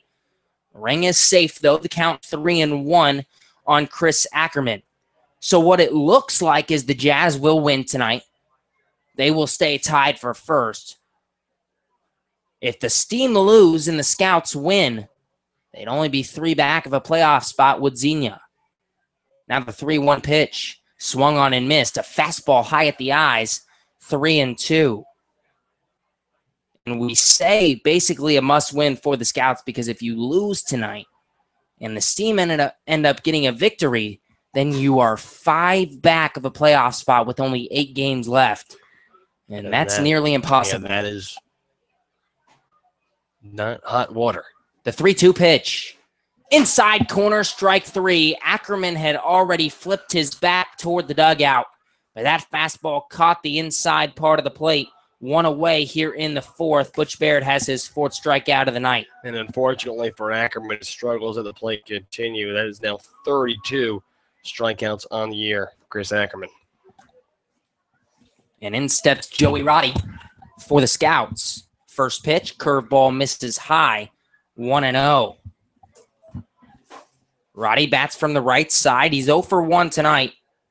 A ground out back to the pitcher, his first time up. Baird sets the 1-0. Curveball swung on and missed, 1-1 to Joey Roddy. Yeah, that curveball certainly had Roddy fooled. And just buckling right in front of him, he takes a big whiff there. Roddy waving the bat above his back shoulder. Baird looks at first, the 1-1 pitch. Another curveball, ground ball right side, sneaking through the hole. Roddy beats it out. An infield single for Joey Roddy, first and second, 1 down. And that's the speed that we all know that Joey Roddy has deep inside of him. And just hitting that ball, a slowly developing play, partially due maybe to the fact that the turf is still a little bit wet from the fact that it rained pretty hard here. Regardless, the ball goes slow, but just fast enough that the second baseman, Zach Walsh, takes a while, and he ends up basically fielding the ball 4 or 5 steps into right field. And at that point, Joey Roddy had all the time in the world to get over to first. So now with one away, Dylan Lottenville in a big spot here with a couple of scouts on and one out. Lottenville walked his first time up. Scouts and the Copperheads tied at 2 here in the bottom of the 4th. 2 on, 1 out for Xenia. The pitch. Lottenville checked his swing, strike 1. Lottenville, 7 hits on the year. He's 7 for 61. A 115 batting average.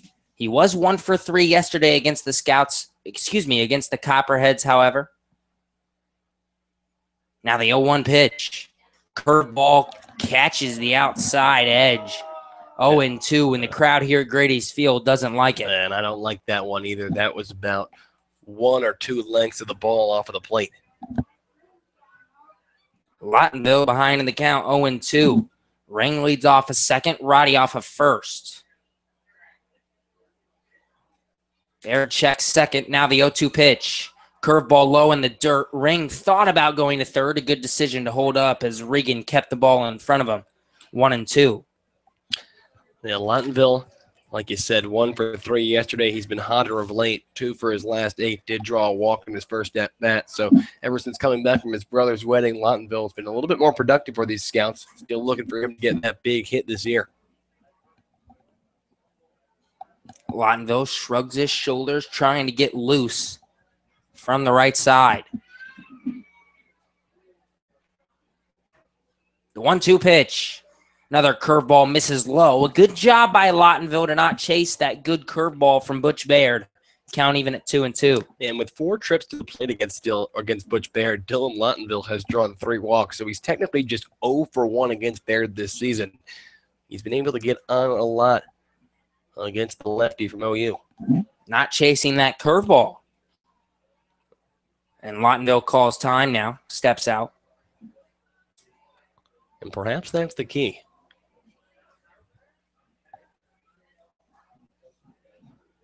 Baird sets. He's ready now. Lottenville sets back in. The 2-2 pitch. Fastball blew it by him. Lottenville misses on a fastball on the outside corner.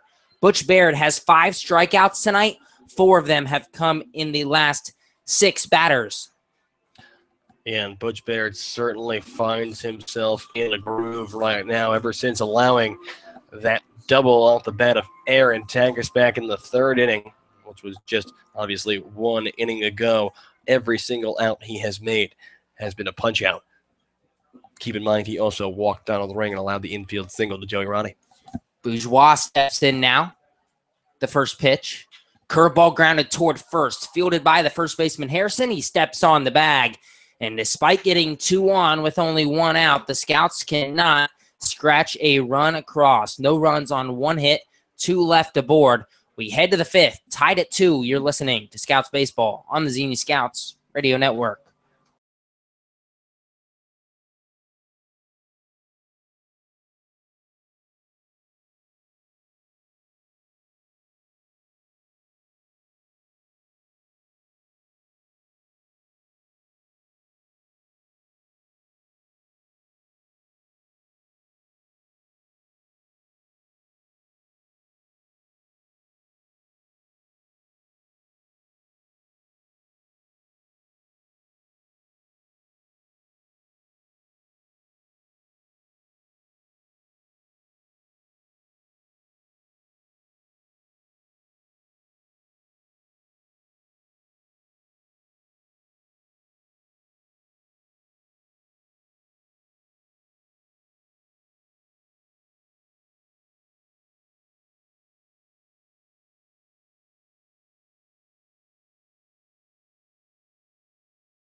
Deadlocked at 2 here in the top of the 5th in Xenia, Ohio. The Scouts and the Copperheads playing to a 2-2 tie so far at Grady's Field. Trenton Wood has been great on the mound for the Scouts, giving up 2 runs on 5 hits. Has not been helped. 3 errors in the field for Xenia. First pitch. Catches the inside corner, strike 1 to Daniel McFarland, the leadoff batter for the Copperheads. He'll be followed by Philip Tomasulo and Justin Antonzik. 1-2-3 hitters for Southern Ohio. The 0-1. Fouled off behind the plate, 0-2. Yeah, a very dangerous top of this order when we talk about the production against the Scouts. All 3 of these top 3 hitters have already reached base so far. All 3 of the first, actually top 4 hitters, if you include the man in the cleanout spot. Very dangerous playing Krim. That pitch misses high and away, 1-2. McFarland 1 for 2 tonight, a single his last time up in the 3rd inning. Struck out looking to begin the game in the 1st. Hits an even 300 on the year. The pitch. Curveball grounded right side. Bourgeois picks it up at second, throws it over, 1 down. Good quick out there from Trenton Wood. We saw him struggle the most of any inning so far back in the 4th inning, allowing a couple of singles and a run on it. Keep in mind, I don't think, Gabe, and correct me if I'm wrong, do you think either of these runs, I know the first run allowed by Wood won't be earned. Will the second run be earned? I don't believe so. That's tough because he did give up the single to allow Smith to be on base. But Casserly threw it away, so maybe not. First pitch to Tomasulo inside, ball 1. I can double check that for you right now. Tomasulo 0 for 2 today, but of course came around to score the 1-0. Chopped left side. Takis charging, fields it, throws across the diamond. They got him. A good strong throw by Aaron Takis to get the speedy Philip Tomasulo 2 down here in the 5th. Yeah. So it's not often you see a guy who's 0 for 3, but has scored one of the 2 runs in the game for the Copperheads because of that ground ball back to the mound and the 2 errors in 1 play by the Scouts that allowed Tomasulo to round the bases and score. And I think Philip Tomasulo is probably one of maybe 3 players in this league that could do exactly what he did, advance 4 bases on just 2 errors right there. The fact that he could get from second and even make the turn to third there, even after the first error from Wood, just shows that speed that has gotten him 18 stolen bases so far this year. The 1-0 to Antonzik. Curveball misses high, 2-0. Justin Antonzik, 1 for 2 tonight. A single his last time up in the 3rd inning. An infield single as a ground ball sent right up the middle. Takis at short was able to make the play, but the speedy Antonzik beat it out.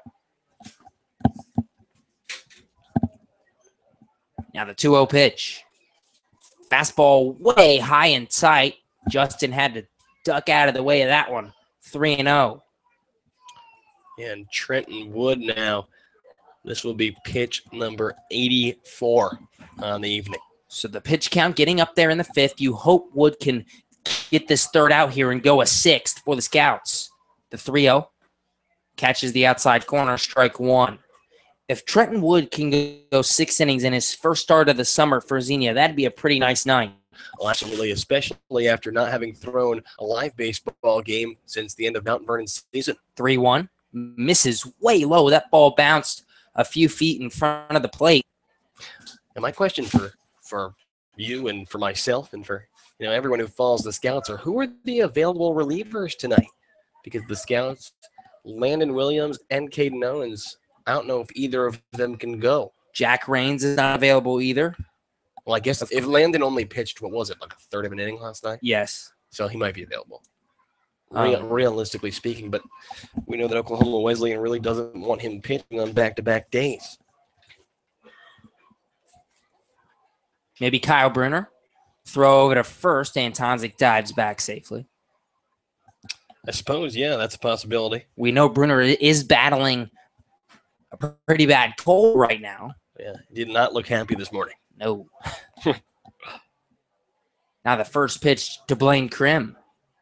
Low in the turf, it gets past the ring. Antonzik flying around second, He will hold up. Boy, did he think about third. But now a runner in scoring position for the most dangerous hitter in this lineup is not what you wanted after getting the first 2 outs. Well, especially not in this tie ball game. And, you know, Trenton Wood, who has pitched very well and has gotten himself out of all kinds of trouble in these first 5 innings. But Blaine Krim up looks like they're just going to, I think they're just going to put Blaine Krim on. That's exactly what they're going to do. And that's a smart decision there by pitching coach Corey Coombs. Blaine Krim, of course, pitching to him rather than pitching around him ended up being possibly the difference in yesterday's contest.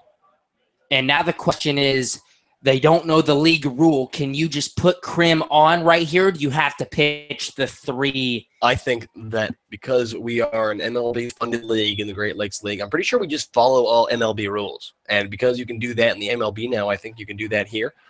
But I could be wrong, as I tend to be about everything. They're not going to let him do it. They're going to make him pitch. Well, that's unfortunate because it's just a waste of pitch count. Yep. So they're going to intentionally walk Krim, who is a .364 hitter. He leads the team in with 14 doubles, 3 home runs, 27 RBIs.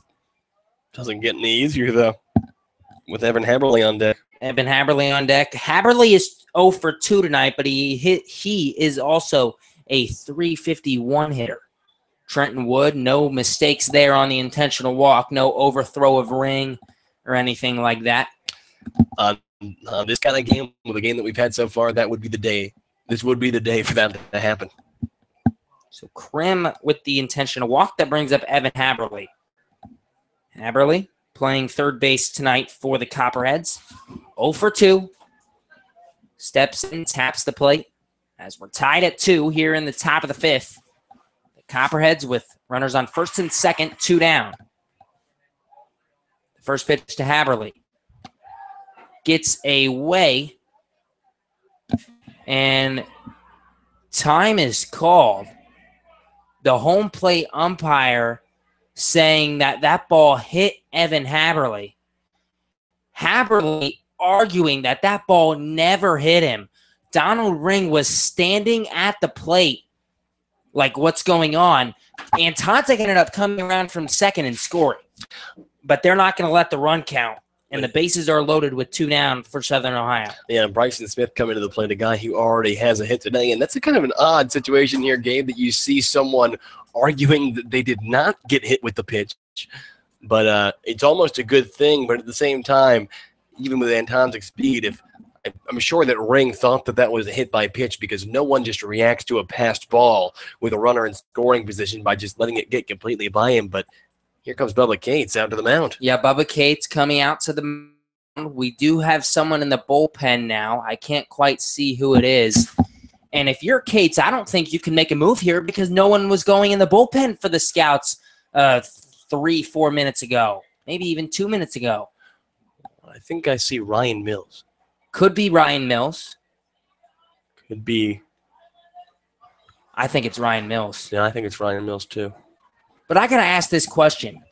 When you see someone, I know this happened kind of fast, but especially when you intentionally walk Krim, why would you not send someone to the bullpen to get ready? They didn't send Mills down there to throw until this whole mishap happened with the hit by pitch pass ball. Well, and there's got to be some awareness there. The man has thrown 83 pitches, and he hasn't thrown a live baseball game since probably the month of April. As soon as he hits a pitch mark of about 70, 75, I think I would send someone to the bullpen. Especially because, I don't know. Just because he had maybe the first 2 outs of this inning. First pitch to Smith, misses high, 1-0. So after getting the first 2 outs of the inning on a couple of ground outs, 2 walks and a hit by pitch for Trenton Wood. Of course, one of the walks being intentional. Now the 1-0. Fastball. Oh, my. He went around. Bryson Smith went around on a check swing. I'm not sure about the call, but we'll take it 1-1. Yeah, it looks like they thought the knob of the bat may have crossed the plane there, because that was not much of a check swing at all whatsoever. Wood sets the 1-1. Catches the inside edge, 1-2. Bryson Smith 1 for 2 today. A single his last time up in the 4th inning. Ended up coming around to score on the error by Kyle Casserly. Bases loaded, 2 down here in the top of the 5th for the Copperheads. Tied at 2. The pitch. Misses low and away. It gets away from Ring. He recovers, and Tonzik has to go back to 3rd. Take a deep breath if you're Trenton Wood. It counts 2-2, no run scores. Oh, yeah, and a good job by Donald Ring. And think if that he hadn't gotten a little bit of his body there, he definitely slowed that ball down enough to not let it get too far behind him, but such a close call. Smith settles in from the right side. Wood, the righty. The pitch. Fouled off. First baseline. Will stay at 2-2. A walk, an intentional walk to Blaine Krim, and then a hit by pitch loads the bases for the Copperheads. Here in the top of the 5th, the Scouts and the Copperheads tied at 2. Pitch number 97 coming here. The pitch. Outside, ball 3. 3 balls and 2 strikes to Bryson Smith, and now Trenton Wood has to hit the strike zone. A tensious moment, a key point in the game here for the Scouts. Wood takes the sign from Ring. Bases loaded, 3-2 count, 2 down. The payoff pitch. Fouled off behind the plate. Wood did what he had to do. A fastball in the inside corner. Bryson Smith able to foul it off. We'll stay at 3-2. Yeah, Bryson Smith just getting a piece of that one, fouling it straight down. So 3-2 all over again. We'll see if Corey Koobs tries to mix it up here.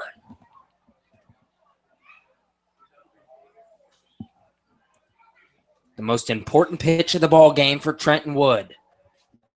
The 3-2 misses high, ball 4, and the Copperheads have taken a 3-2 lead. Well, that's tough. That's absolutely tough if you're the Scouts. Just it'll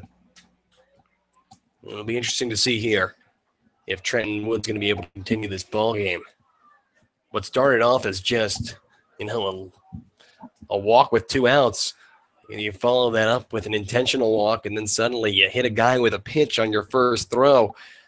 Suddenly you're working with the bases loaded, 2 outs, and unfortunately for Trenton Wood, could not end the inning unscathed. It looks like Bubba Cate's going to come out to the mound, and this could be it for him.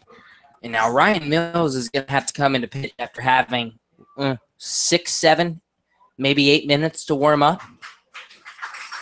I'm not a bullpen expert, but I'm assuming that's shorter than normal.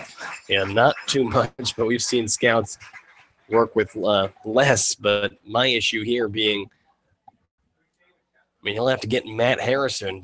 It's tough for a guy like Ryan Mills.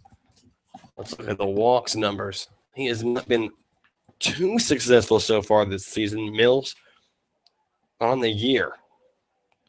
A 10.28 ERA in 7 innings pitched. He's allowed 12 hits, 8 runs, all of them earned. He has struck out 3 and walked 3, an 0-1 record on the year. He has allowed 4 extra base hits, 3 doubles, 1 triple. Opponents are batting .387 against Ryan Mills. So Mills has had some successful moments in his first 2 starts with the Scouts. I believe it was against the Steam that he pitched 3 innings very well, and in the 4th it just absolutely all came crashing down on him. He pitched 3 scoreless, I think. They might have been no hit, honestly. He looked really good, and it was his first appearance, so we thought maybe this guy is going to be the savior. But of course, when you talk about a 10.28 ERA and just 2 appearances, 7 innings pitched, that often does not necessarily correctly represent the amount of talent that a guy has. Because Ryan Mills, of course, spent the month of June on the AIA International Tour with Scouts assistant coach and assistant general manager John McLaughlin.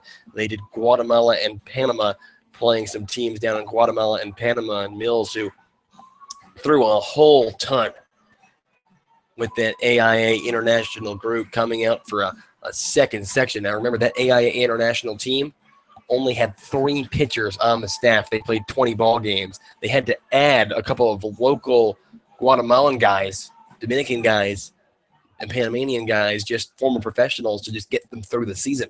So Mills has been worked a lot, to say the least. so far this summer. Let's see if he has it in him to get the Scouts out of the inning with no more damage than just the one run. Matt Harrison steps in. He bats from the right side. Mills sets the first pitch. Catches the outside corner, strike one. Yeah, and that one, maybe it crossed in the zone because it certainly didn't finish in it. Harrison 0 for 2 tonight. A fly out to the left fielder, Lambert, and a ground out to third baseman, Joey Roddy, his last time up. The 0-1 just misses off the inside corner. Count even at 1-1. Harrison, who went 2 for 5 with a couple of RBIs in game number 1 of the doubleheader yesterday. I already mentioned earlier, he came into this series struggling. The 1-1 pitch swung on, fouled off. The count 1-2. Yeah, big swing from Matt Harrison. He's already hit a home run off the Scout so far this year. That's one of his 2. And if you were listening to us yesterday, me and Gabe talking about how Matt Harrison's performance in the first series of the season had us thinking that he was one of the best players in the league, but he has not lived up to that expectation that we had for him thus far. The 1-2 from Mills. Grounded foul hard down the third base line. We'll stay at 1-2. And like you said, gave a very hard hit, very close ball on the third base line. A sigh of relief from Ryan Mills. But you're still ahead in this count of a ball and 2 strikes here. Let's see what Corey Coobs dials up. Bases loaded for the Copperheads. A 3-2 lead for Southern Ohio over the Scouts. The pitch. Curveball hammered left field. Line drive, curving foul. That ball looked like it was going to stay fair for a little while. Ended up landing about 4 or 5 feet foul. But that had Scouts fans holding their breath. Yeah, certainly a second and now much larger sigh of relief there as Harrison really got a hold of that one, but on the wrong side of the foul pole. So a new shot at life here for Ryan Mills. Ondina playing Harrison a little bit toward left center field. Harrison bats from the right side. The pitch. Popped up, foul territory. It'll go out of play. We'll stay at 1-2. And credit to Harrison. Able to foul a couple off, stay alive in this at-bat. Would not be too surprised if Coobs just puts one way out of the zone, see if he can get Harrison to chase here. Definitely trust Donald Ring behind the plate to make a block if needed. The 1-2 pitch. Line drive left field. Lambert coming in. He dives, and it got away from him. The ball lands. 2-run score, and the Copperheads lead 5-2. And they say it's a game of inches, and Jordan Lambert was about 1 inch away from making what would have been a spectacular play out there in left field, a sliding grab that would have saved, as we ended up seeing, 2 runs. But now the Scouts' offense is under a whole lot more pressure here to get something going. We've seen it happen against this Copperheads bullpen, but, very disappointing that this is happening in an inning that started off with just 2 routine groundouts. Exactly the point I was going to make. Trenton Wood gets 2 quick outs, and then the inning unravels. The first pitch to Connor Regan. Line drive, left field, base hit. Another run scores, 6-2 Copperheads. And the wheels now falling off. It's been the story of the Xenia Scouts season, the big inning. And the Scouts had done a pretty good job in the first 4, but unfortunately, it's just like a ticking time bomb. The wheels fall off. And here in the 5th, now the Scouts have a whole lot more ground to make up. All season long. First pitch to Zach Walsh. Swung on and missed. A good pitch from Mills, 0-1. Now remember, none of those runs will be charged to Ryan Mills. So Trenton Wood, unfortunately, he hadn't given up an earned run in the first 4, but all 4 of these runs will be charged to Ryan Mills. Mills sets Trenton Wood, I should say. The 0-1. Swung on, fouled off, 0-2. So 4 earned runs for Trenton Wood, who pitches 4 2/3 in his first start for the Xenia Scouts. 4 2/3, 5 hits, 6 runs, 4 of them earned. He struck out 4. Now the pitch, low, 1-2 to Zach Walsh. And now with Zach Walsh at the plate, this is officially the 9th batter the Copperheads have batted through here in the top of the 5th inning.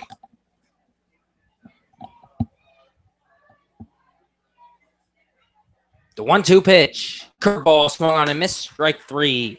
Mills gets his first strikeout of the afternoon. And the Copperheads get damage done. 4 runs on 2 hits. They leave the bases loaded here in the 5th. 6-2 Southern Ohio as we head to the home half. You're listening to Scouts Baseball on the Xenia Scouts Radio Network.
We head to the bottom of the 5th here at Grady's Field. The Scouts trail the Copperheads 6-2 as we head to the home half of the 5th inning.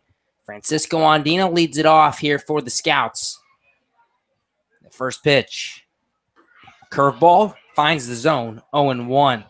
Andino followed by Takis and Lambert. The top of the order, 1, 2, 3 hitters for the Scouts due up here in the 5th. Yeah, the Scouts with plenty of opportunities left. Still 5 innings left of baseball. But they need to get on the board fast. The 0-1. Another curveball swung on and missed. Andino chases in the dirt. 0-2. Butch Baird back on the mound for the Copperheads. 4 innings, only giving up 3 hits, 2 runs to Xenia. The second baseman, Zach Walsh, playing deep in the hole between first and second on the lefty Andino. The pitch. Curveball low, 1-2. Yeah, for Andino, who is really not experienced any success against Butch Baird so far this season, make it 0-5 for Andino against the lefty. Baird has pitched in 2 previous games against the Scouts. This is his 3rd appearance against Xenia. 9 2/3 innings pitched for Baird before this game as the 1-2. Curveball chopped foul off the front foot of Andino will stay at 1-2. In those 9 2/3 innings pitched, he gave up 8 hits, 4 earned runs, 4 walks, and 8 strikeouts. No decisions in those 2 appearances. Yeah, Baird's certainly part of what is a very talented Southern Ohio pitching rotation. Their bullpen has been the difficult spot for them that has lost them quite a few games. Baird, the lefty sets. The 1-2. Curveball, fly ball, center field. The center fielder, McFarland, going back, makes the grab. 1 down here in the 5th. Yeah, Andino putting some wood on that one, but unfortunately just not enough And for the Scouts, I hate to be melodramatic or whatever, but a loss here, you think that would be it for us in terms of chances of making the playoffs. It'd be very difficult to come back from what would be 5 games down with 8 to go. Aaron Tackett steps to the plate. He bats from the left side against the lefty Baird. The first pitch, curveball misses low and away, 1-0. The Scouts came in tonight 15-17, 4th place in the Southern Division, 4 games back of the Richmond Jazz and the Cincinnati Steam, who are 19-13, tied for first in the Great Lakes League Southern Division. As Baird sets, the 1-0 pitch to Tackett. Outside ball 2. The top 2 teams in the division make the playoffs here in the Great Lakes League. So the Scouts 4 back with 9 to go. A loss tonight, as Andrew mentioned, would put them 5 back as the 2-0 pitch to Aaron Tackett is way low, 3-0. 5 back with 8 to go, and we're already thinking 4 back with 9 to go is almost impossible. Nearly impossible. 5 back with 8 to go would almost mathematically eliminate the Scouts. They'd be a couple games away from being officially eliminated. And that's exactly right. The 3-0 delivery from Baird. Curveball misses inside, ball 4. Aaron Tackett on with a 1-out walk for Xenia. Aaron Tackett on base for the second time tonight. He continues to improve. We've seen Aaron Tackett do a lot better in the second half of this season than we saw him at the beginning of the year. So, summer ball not just about wins and losses, and it's about improving. And if you're Aaron Tackett coming from D3, seeing better competition than you probably saw back at school, and he's thriving here in the second half of the year. Yeah, he's hitting .353 in his last 10 games. First pitch to Jordan Lambert now. Fastball, lined foul, back behind the Scouts' dugout down the third base line. 0-1. Tackett a .272 batting average, but the .353 in his last 10 games has really ramped up the average. And as you said, he has played very well. The 0-1 delivery from Baird. And actually, he's going to throw over. We have talked about this pickoff move from Butch Baird. A little bit of an exaggeration, but the broadcaster for the Southern Ohio Copperheads, Lucas Moore, called it the best pickoff move in America. It does. It's just a very fluid pickoff move. It doesn't look like he's coming out of his motion. The 0-1, lined foul, back behind the plate by Lambert, 0-2. Jordan Lambert 1 for 2 tonight, a single in the first inning, a strikeout in the third inning. This right here, by the way, will be pitch number 90 for Butch Baird. So the Copperheads going to have to go to that bullpen pretty soon, which the Scouts have capitalized on this season.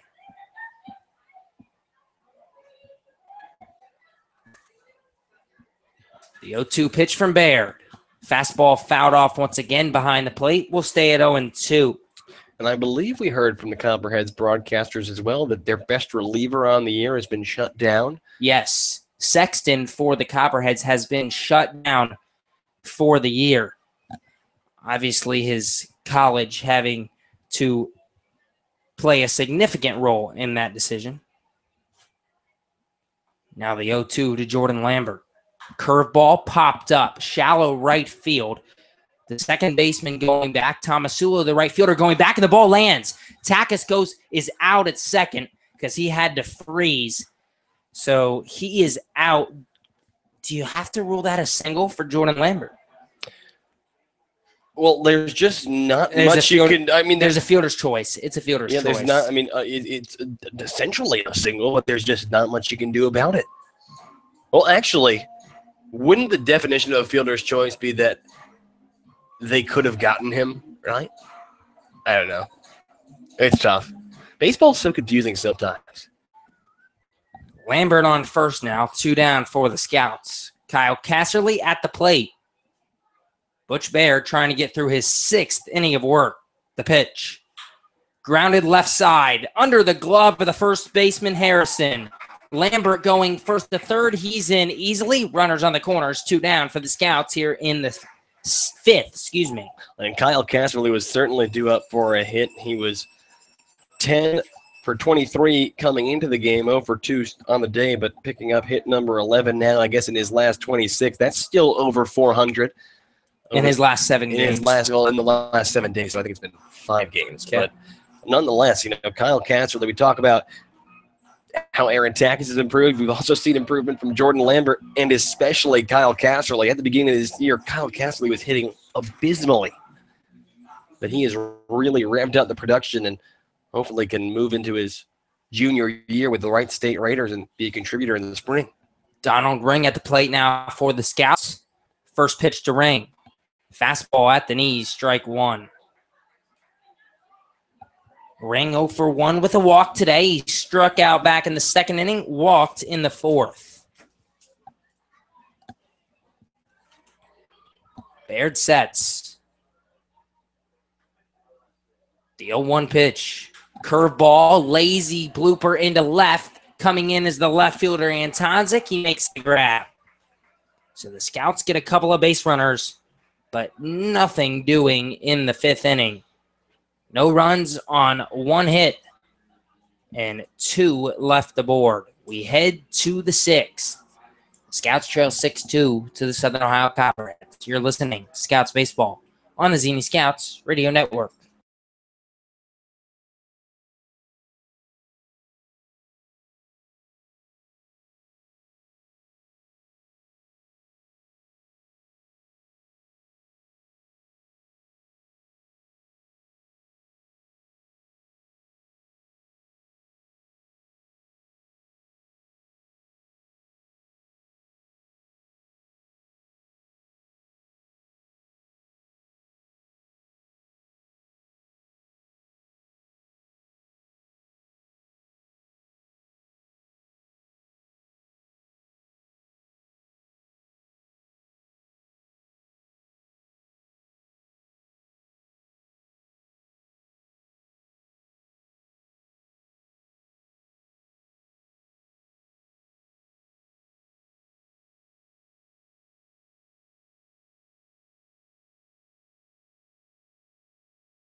We head to the 6th inning here at Grady's Field. A 6-2 Southern Ohio Copperhead lead over the Xenia Scouts. Here in the 6th, first pitch, grounded up the middle, base hit for the leadoff hitter, Daniel McFarland. And now that is the 3rd hit in 4 batters off of Ryan Mills. So Mills coming out of the bullpen, not having his best stuff so far. We apologize for the action in front of the camera, folks. Yeah, hopefully we can get that moving over to the left. And now Philip Tomasulo to the plate for the Copperheads. First pitch to Tomasulo. High, ball 1. Yeah, Tomasulo, talking about the impact he's had today. Remember, he put that first run on the board with the inside the park home run off of the couple of errors. And, he won't be credited for it, but he deserves more credit than he'll end up getting because it was his speed that ultimately ends up causing it. The pitch. Line drive over the head of Tackett at short. 2 straight singles to lead off the 6th for the Copperheads. 2 on, nobody down for the most dangerous part of the order in Justin Antonzik, Blaine Krim, and Evan Haverly. Yeah, and if you're a Xenia Scouts manager, Bubba Cates, and you've seen that Mills has allowed 5 hits or 4 hits and 5 batters, you wonder, with Antonzik, Blaine Krim, and Evan Haverly coming to the plate, are you going to pull the plug on this guy? And looks like pitching coach Corey Coobs is going to come out to the mound and have a word with them. Do you see anything in the bullpen, Gabe? It is Alex Worthington in the bullpen. And Andrew makes a face toward me because Worthington has been injured for about 3 weeks now. All since basically how many? The last time he pitched was June 28th. Okay, so that would be a tad over 3 weeks ago. So it's good to see Worthington back out there in the bullpen. You also have to factor in that he also came late. Yes. So he basically saw him for like a week and a half. He arrived to the team on June 16th, I believe, June 16th or 17th. Yeah, something like that. It was, about 1 week into the season. Because there was a point, if y'all have been with us the entire time, you may remember this count had like 5 pitchers at one point. It was right. Absolutely ridiculous. Worthington was the first of a couple of guys that came in. You may also remember the name Nick Curtis. Bunt laid down by Antonzik, foul, 0-1. Yeah, but with Antonzik, Krim, and Haberle, probably the most dangerous part of any order in the Great Lakes League. Antonzik, a 324 hitter. He's 1 for 2 with a walk tonight. Krim, a 364 hitter. He's 1 for 2 with a walk. And Evan Haberle, a 351 hitter. He's 0 for 2 with a hit by a pitch today. The count 0-1 on Antonzik. Mills steps off. Runners on first and second. Nobody down for the Copperheads here in the 6th. Southern Ohio already beating the Scouts 6-2. The pitch. Curveball fouled back behind the plate. Antonzik behind in the count 0-2. Antonzik, he does strike out a good bit. We've seen for him so far this year with the Copperheads, his 12 strikeouts, or no, should I say 18. 18 strikeouts. That is 4th on the Copperheads. The 0-2 pitch. Inside. Ball 1. Antonzik, the sophomore from Michigan State University, was 0 for 2 from the plate with the Spartans, did score 9 runs pinch running. We know about the speed. The pitch misses inside once again, 2-2. But in a Big Ten program like that, Antonzik, who we know is a fantastic ball player, hoping to get some playing time, definitely his junior and senior year, if not next year for the Spartans. Yeah, they're going to want him to put a little bit more muscle on his slender frame and just get a couple more ABs, but as that one is fouled out of play on the first base side, we'll stay at 2-2. But if you're the Michigan State coaches and if you've seen the work that Antonzik's done here after just a redshirt year in the summer, you got to be very excited for what's to come with this kid. Antonzik batting from the right side, waving the bat above his back shoulder. The 2-2 catches the outside corner, strike 3. A good pitch from Ryan Mills. He gets his 2nd strikeout of the night. 1 down here in the 6th. Yeah, but another big out to get coming to the plate and Blaine Krim, but a very well-placed ball there from Ryan Mills outside part of the plate to Antonzik. So for Antonzik, strikeout number 19 of the season. And in steps Blaine Krim. He also bats from the right side against the righty Mills. And Mills steps off. Krim, you know the numbers. 364 batting average, 14 doubles, 3 homers, 27 RBIs. All leads the team. The pitch. Low, ball 1. Copperheads lead the Scouts 6-2 here in the top of the 6th inning at Grady's Field. And it's so interesting to think about what could have been if the Scouts just pitched to him instead of intentionally walking him and immediately following that up with the hit by pitch to Evan Haberle. The wheels just fell off when they really didn't need to. The 1-0. Curveball misses low and away. 2-0. Because at that point, it was just a 3-2 ball game. Yeah, with 1 on and 2 outs. No, excuse me. It was a 2-2 ball game with a runner on second and 2 outs, and they intentionally walked Krim. They hit Haberle, bases loaded. They walk Bryson Smith, and then a couple of singles follow that. Mills steps off. Yeah, and that's just we respected the decision at the time, so we are not really in a position to go out and criticize them retrospectively, but it's The 2-0 line foul, 2-1. ultimately you think.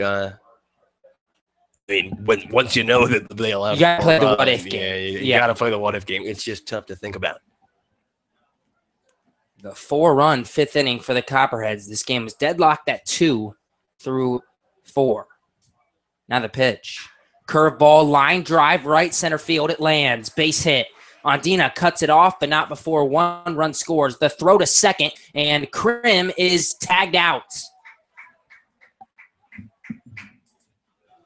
And no, are they going to call him safe? They should not. He is out. He is out. So Krim is out. He gets the RBI single. He is out at second.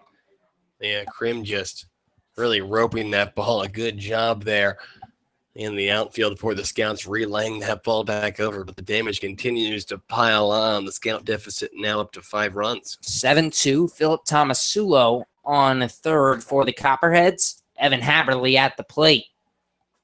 Mills sets the pitch. Swung on and missed. A good off-speed pitch from Mills, 0-1. Scouts trailing 7-2 now to the Copperheads in what is pretty much a must-win game.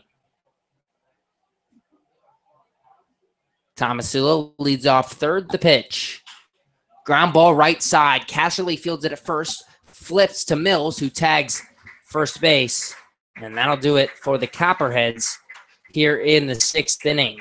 A run on 3 hits extends the lead to 7-2.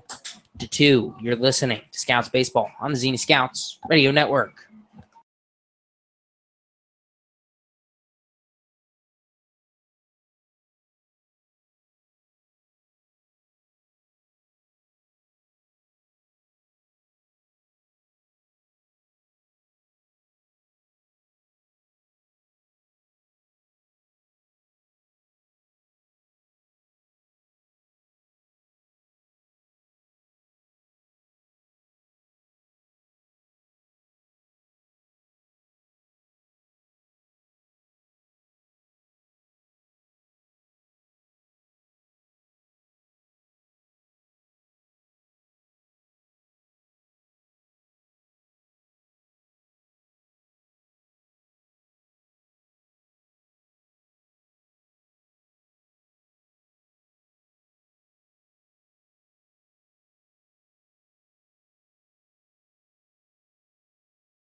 We head to the bottom half of the 6th inning. The Scouts trail the Copperheads 7-2 here at home, as Jesse James is now in relief for Butch Baird on the mound. Chris Ackerman, the leadoff batter here in the 6th for the Xenia Scouts. We saw Jesse James pitch in game 1 of the doubleheader yesterday. Only pitched an inning, struck out 2. First pitch to Ackerman, striking the outside corner, 0-1. Ackerman bats from the right side. He's 0 for 1 with a walk today. The pitch. Curveball, low and away. 1-1. Ackerman walked in the 2nd inning, came around to score on a pass ball. Struck out looking in the 4th. Now he swings to a curveball, 1-2.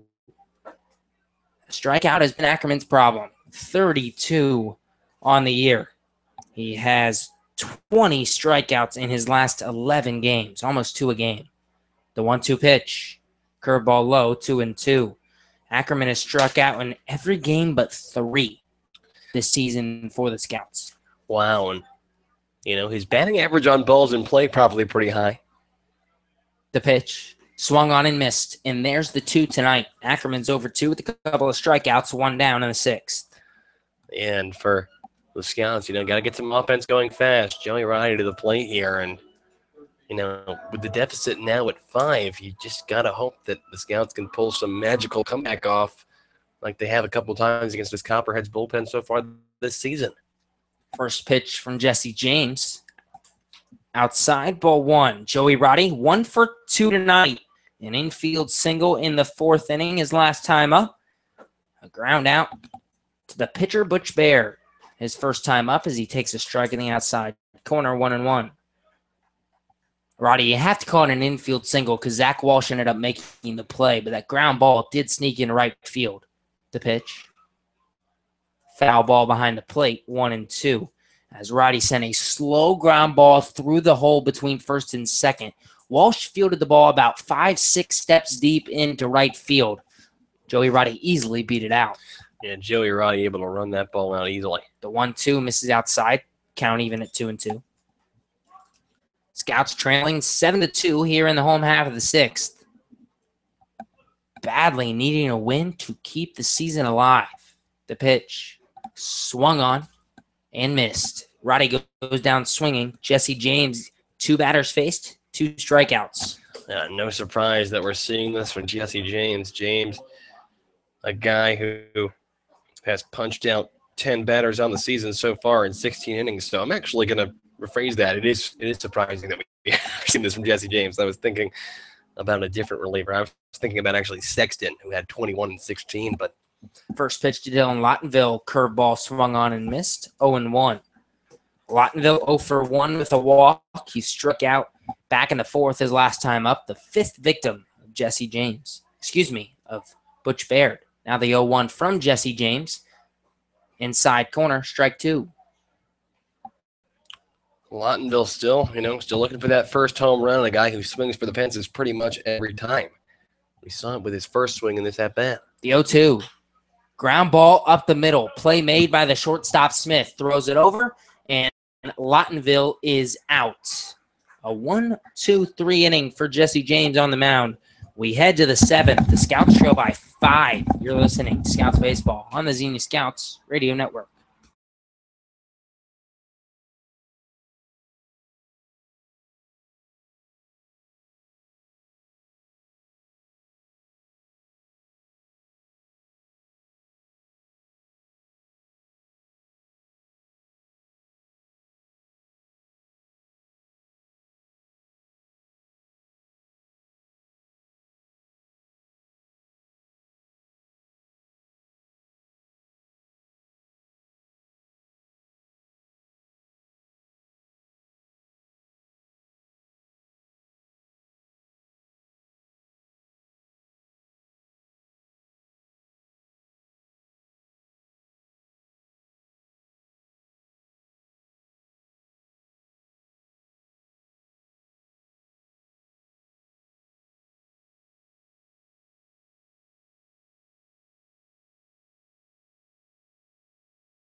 We go into the top of the 7th inning here. Andrew Alix alongside Gabe Genovesi at Grady's Field in Xenia. The Scouts losing to the Southern Ohio Copperheads by a score of 7-2.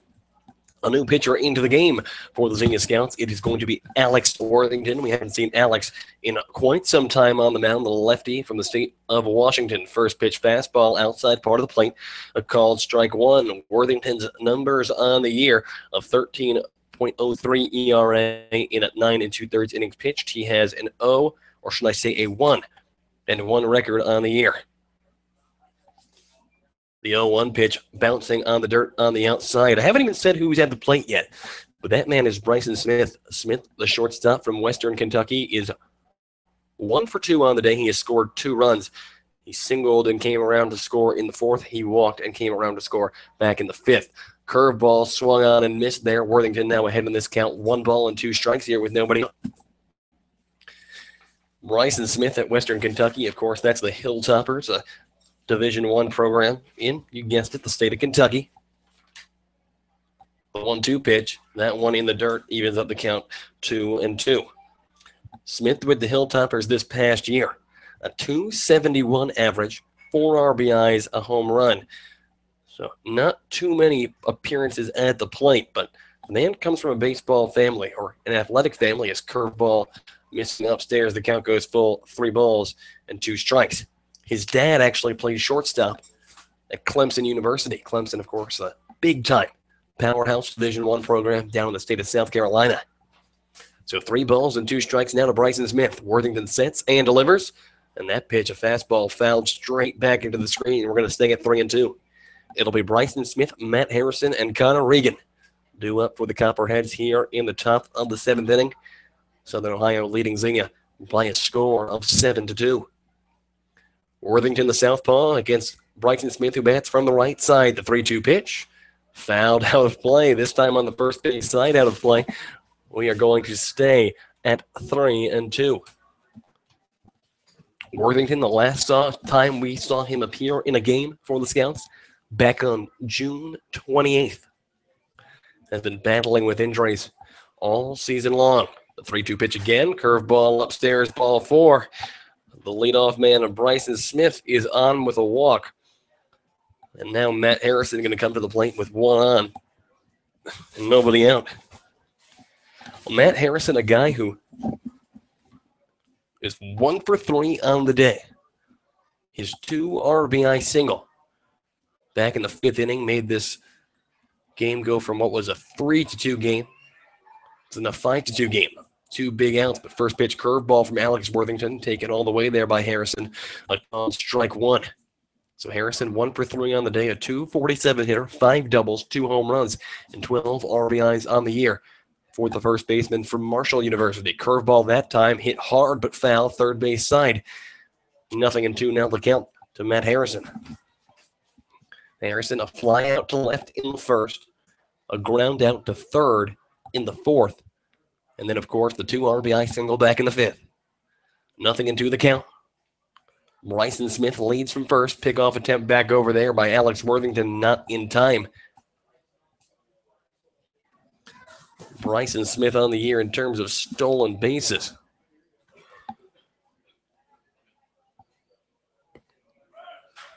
As that pitch hit foul out of play, third base side. To continue my thought, Bryson Smith on the year, 5 for 7 in stolen base attempts. So the count stays 0-2 here to Matt Harrison. Nobody out and a runner at first here in the top of the 7th inning.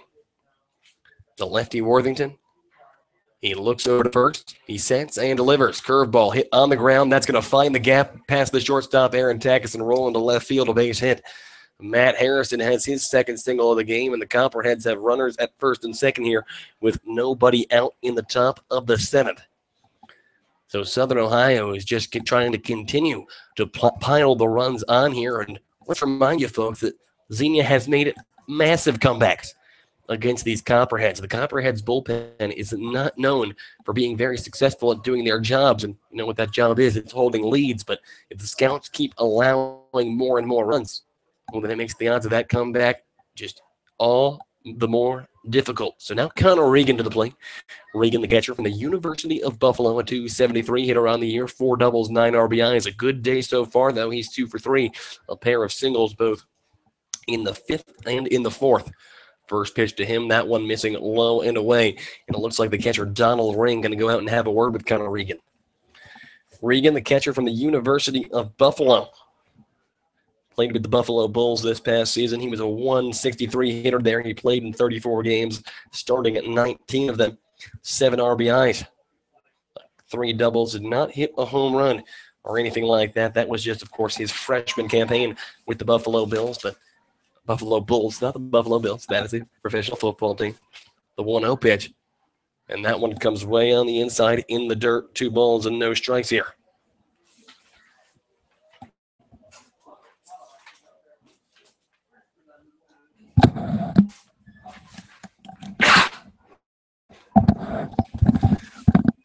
So 2-0, here the count. Worthington looks back to second and delivers the 2-0 pitch, and that ball hit on the ground towards second. A diving Ange Bourgeois can't get in front of it. Everyone's going to advance 90 feet. The lead runner, Bryson Smith, is held up at third, and the Copperheads have loaded the bases here in the top of the 7th. Still nobody out against Alix Worthington, and it has been a bit of a struggle so far. And the 9-hitter in this lineup, Zach Walsh, going to come to the plate. And, of course, Zach Walsh, he's actually one of the few guys that the Scouts have been able to contain today in this Southern Ohio lineup. He is 0 for 3 with a couple of strikeouts. First pitch. Big curveball upstairs. Donald Ring having to extend every single bit of his frame to prevent that one from going to the backstop and allowing another run to come home. It's Bryson Smith standing at third, Matt Harrison at second, Connor Reagan over at first. A walk and a couple of hits have loaded the bases here with nobody out in the top of the 7th. 7-2 Copperheads is the score. Pitch, that one, fastball just off the plate. 2 balls and no strikes to count. Looks like we see Kyle Bruner heading out to the bullpen. Zach Walsh, the man at the plate, a .250 hitter on the year. A couple of doubles, a couple of home runs. And the 2-0 pitch, waving and missing, is Zach Walsh. The count moves 2 balls in 1 strike. Walsh from the University of Santa Clara. Talk about a long trip that you had to make out here to the great state of Ohio, the native of Cedar Park, Texas, as he takes in there for a called strike 2. 2 balls and 2 strikes, a very close pitch on the inside. Walsh didn't like it, but Xenia is willing to take the break. So Alix Worthington looks to the catcher, Donald Ring. 2 balls and 2 strikes to count. He sets and delivers. Upstairs and outside, the count moves full. Walsh with Santa Clara this past season, a 152 hitter with 10 RBIs. That was just his freshman campaign with the Division I Santa Clara Broncos. The 3-2 pitch coming now. And that ball hit in the air towards second base over the head of Ange Bourgeois, and that will drop into right field. 1 run will come home. The rest will advance to 90 feet. An RBI single off the bat of Zach Walsh makes the score 8-2 in favor of the Copperheads.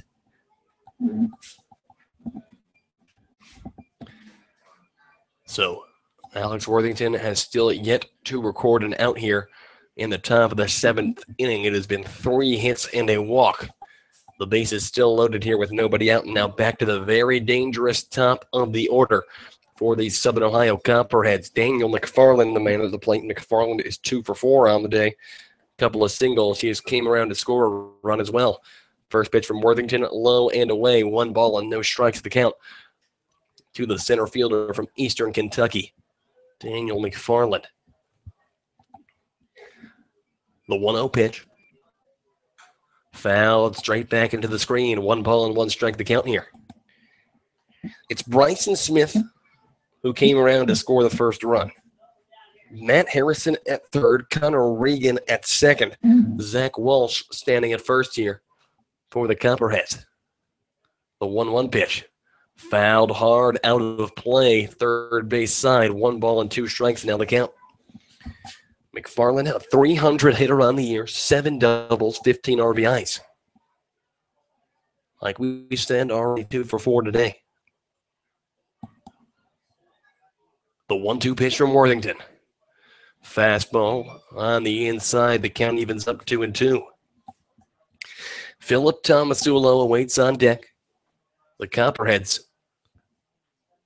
still trying to keep pace in the Southern Division race with the Steam and the Richmond Jazz as that pitch is hit on the ground over towards short. Aaron Takis backhands, goes to second for one, throw to first for two, will not be in time. Coming home to score on the ground out is Matt Harrison. So the Copperheads extend their lead to 9-2. Safe at first is Daniel McFarland. Zach Walsh called out at second. So now with one away, the Copperheads with runners at the corners, and now a 9-2 lead. So the batter is going to be Philip Tomasula. Tomasula, 1 for 4 on the day. He did score a run on inside the park home run that was basically the result of a couple of errors. First pitch to him, a fastball on the outside. No balls and 1 strike here with 1 away. Tomasula, a 203 hitter on the year, 1 home run, 1 double, 11 RBIs. He leads the Copperheads with 18 walks on the season. The 0-1 pitch. Fastball hit back at the mound, going to first for 1. It's going to be Alex Worthington. His throw to first actually in the dirt. Good job by Kyle Casserly there to scoop it out, and you can see him smiling. He was not expecting to have to pull that one out of the dirt, but out number 2 is made. Mark it down as a 1-3. The runner at third, Connor Regan, has to hold. Zach Walsh, or should I say Daniel McFarland, advancing from first to second on that play. So now with 2 away, and Justin Antonzik at the plate. It's runners at second and third for the Copperheads. They lead by a score of 9-2. First pitch. A low and inside, 1 ball and no strikes. Justin Antonzik, who me and Gabe have talked about at length. Great player for these Copperheads so far this season. A .324 hitter with 15 RBIs.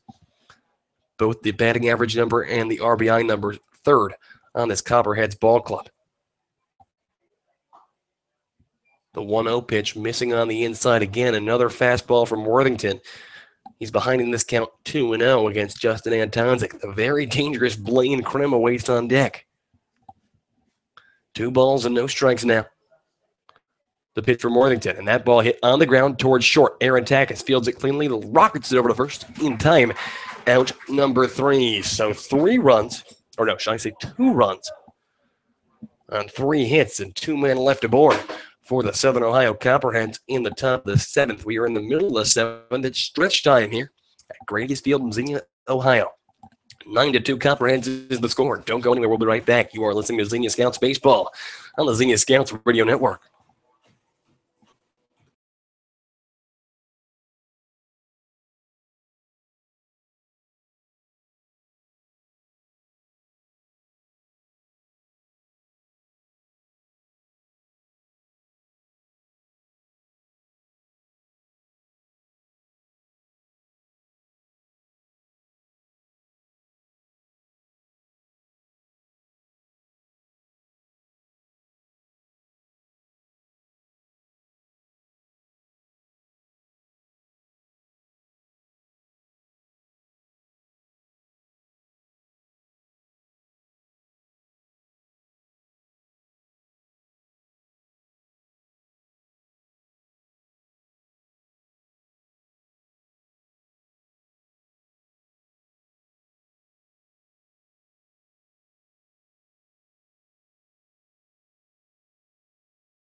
We go into the bottom of the 7th inning, folks. Andrew, Alix, Gabe Genovesi here. The Copperheads leading the Scouts by a score of 9-2. And Bourgeois, Francisco Andina, and Aaron Takis do up for the Scouts here in the home half of the 7th. First pitch fastball on the outside. 1 ball and no strikes here to Ange Bourgeois. Bourgeois is 0 for 2 on the day. A couple of ground outs for the second baseman from Biola. The 1-0 pitch. That one comes way on the inside. 2 balls and no strikes to Ange Bourgeois. Bourgeois, a .230 hitter on the year, 3 doubles, a triple, and 7 RBIs. He bats from the left side here against the righty Jesse James. And Bourgeois fouls the 2-0 pitch out of play. Down the third base side, 2 balls and 1 strike down the count. The Scouts have been able to not do that much, quite frankly. They've managed 4 hits on the game, gotten 2 runs out of it. The Copperheads, of course, 9 runs on 13 hits. 2-1 pitch. Fastball upstairs and outside. The count moves 3-1.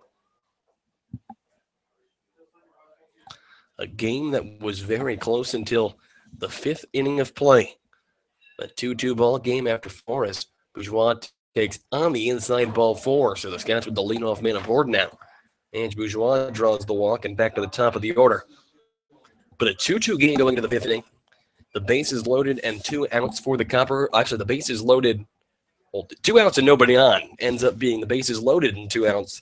Ends up being a 4-run inning for these Copperheads. And the game has just gone downhill from there. Since then, the Copperheads added 1 in the 6th and 2 in the 7th. So Southern Ohio continues to pile it on, but the Scouts have a chance of coming back down 7 here with 3 innings of play remaining. First pitch to Francisco Andina, fastball inside part of the plate, called strike 1. Andina is hitless on the day, 0 for 3. A .188 hitter on the year with 5 doubles, a home run, and 7 RBIs. He has drawn 22 walks. That is second on the Xenia Scouts ball club. So the 0-1 pitch down to Andina.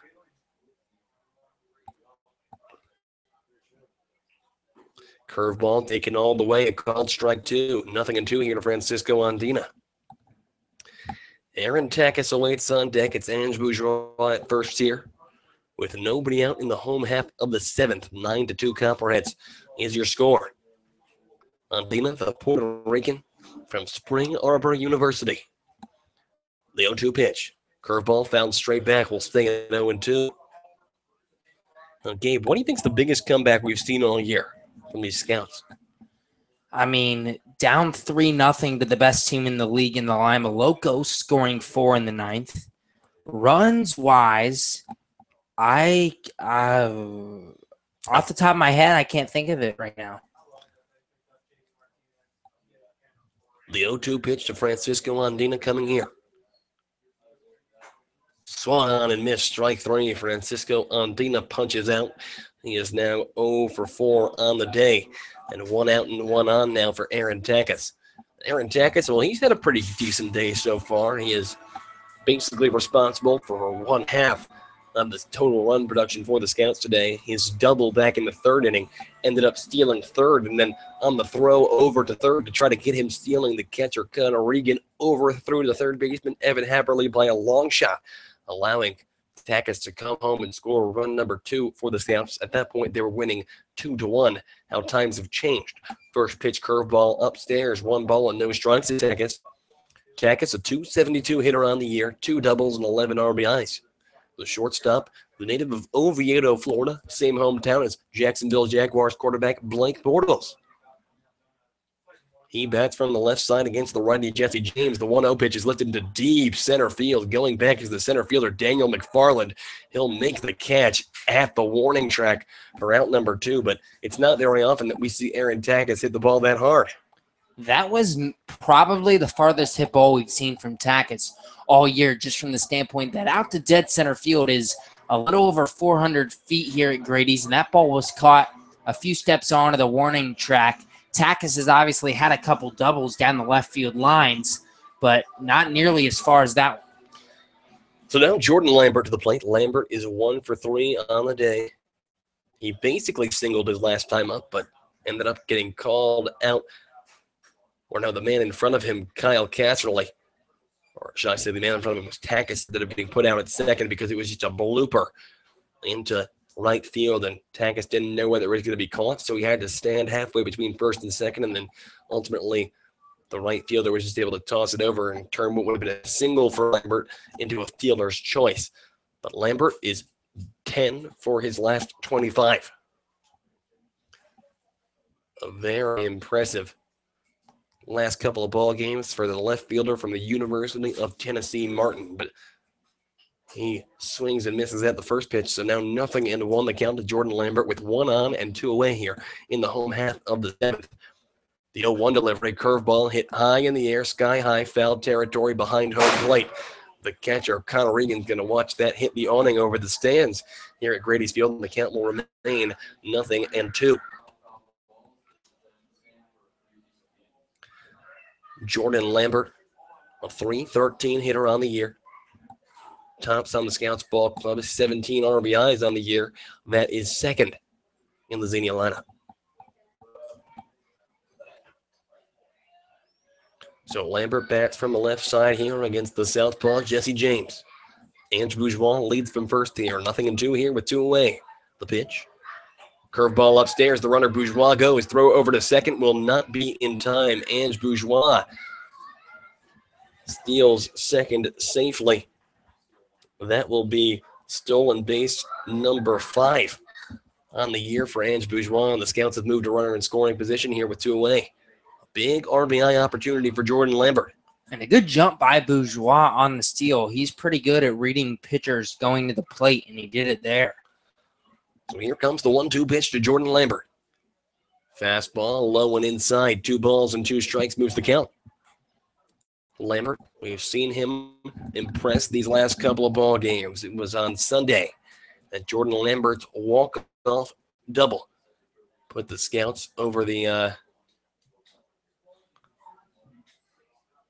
Lima Locos. The pitch, and that ball hit on the ground towards second base, but the second baseman makes an adjustment, fields the ball in shallow right field, throws over to first in time for out number 3. So no runs on no hits and nobody left aboard.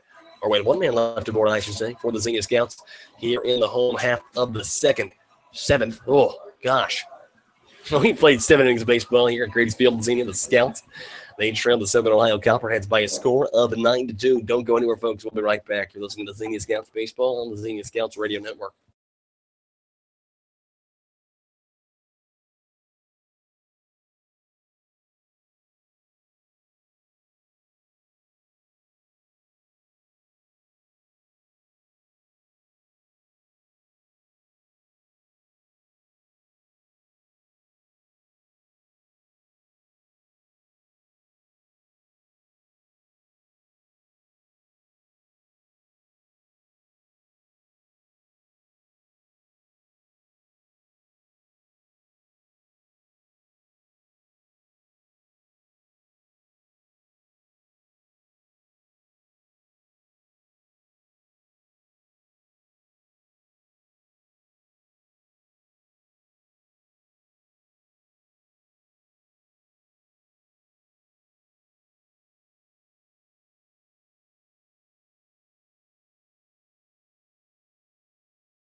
We go into the top of the 8th inning, 9-2 the score in favor of the Southern Ohio Copperheads. Brandon Wysong on the pitch for the Scouts. His first pitch A fastball outside part of the plate called strike one. Wysong has appeared, I believe, in just one game for the Scouts so far this season. He threw one inning, allowed one hit, and walked a couple of guys, but got out of the inning unscathed.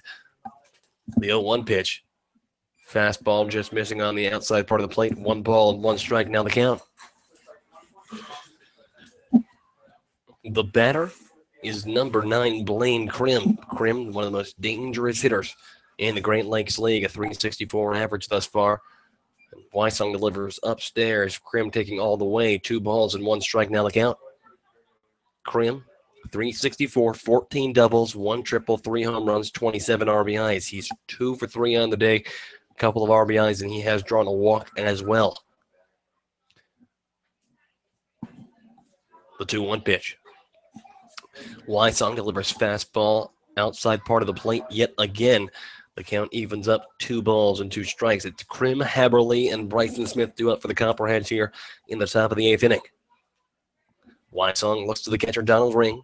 The 2-2 pitch. And that one's hit sky high left field. Jordan Lambert tracking back. He will make the grab about 10 feet in front of the warning track for out number 1. So Blaine Krim is retired for just the 2nd time today. Out number 1 here in the top of the 8th inning. So now Evan Haberly to the plate. Haberly, well, he actually is hitless on the day, 0 for 3. He was hit by a pitch back in the 5th inning. He ended up coming around to score in what ended up being that big blow-up inning for the Xenia pitching staff. Haberly from Santa Clara, a 351 hitter on the year, 2 doubles, 2 home runs, 17 RBIs, and 15 walks. First pitch fastball, swung out and missed. 0-1 the count here to Evan Haberly. Haberly, a couple ground outs and a strikeout on top of that hit by pitch so far today. The 0-1. Fastball low, 1 ball and 1 strike the count. Haberly, a 2nd-year guy here in the Great Lakes League. He's actually appeared on the Seattle Mariners scout team. The 1-1 pitch off the plate, 2 balls and 1 strike here with 1 away. Haberly with Santa Clara, a 273 average with 15 RBIs. That's 27 for 99. And a couple of home runs out there with the Division I Santa Clara Broncos. He's going into his senior season. So 2 balls and 1 strike here. And Haberly will call time.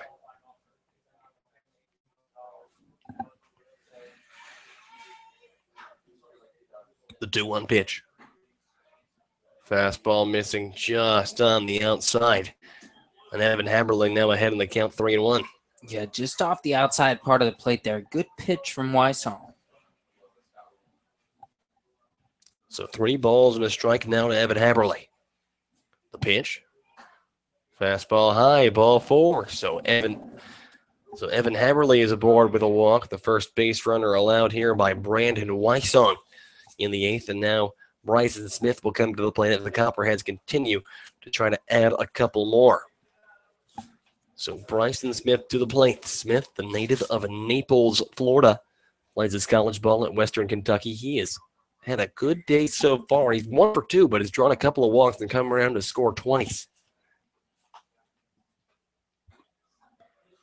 First pitch on the inside, 1 ball and no strikes to Bryson Smith. Smith at Western Kentucky, a 271 hitter with 4 RBIs this past spring, going into just his sophomore year with the Division I program. The 1-0 pitch. High, ball 2. Brandon Wysong has been struggling to find the zone these past couple of batters. Wysong, who recovered from, I believe, surgery, right? He had surgery, Gabe? Yep, on his knee, I believe. Sorry, I am totally blanking. I think, yeah, something like that. 2-0 pitch from Wysong. Hit high in the air, deep left center field. Going back is the left fielder, Jordan Lambert. He'll call off the center fielder, Francisco Andina, and make the grab for out number 2. A very hard hit out number 2, but higher than it was deep. And here at Grady's Field, which is a very pitcher-friendly ballpark, you got to say, that is good for out number 2. So with 2 away, and a runner at first base here, Matt Harrison comes to the plate for the Southern Ohio Copperheads. Harrison, the first baseman from Marshall. He is 2 for 4 on the day. A couple of singles, a fly out, and a ground out.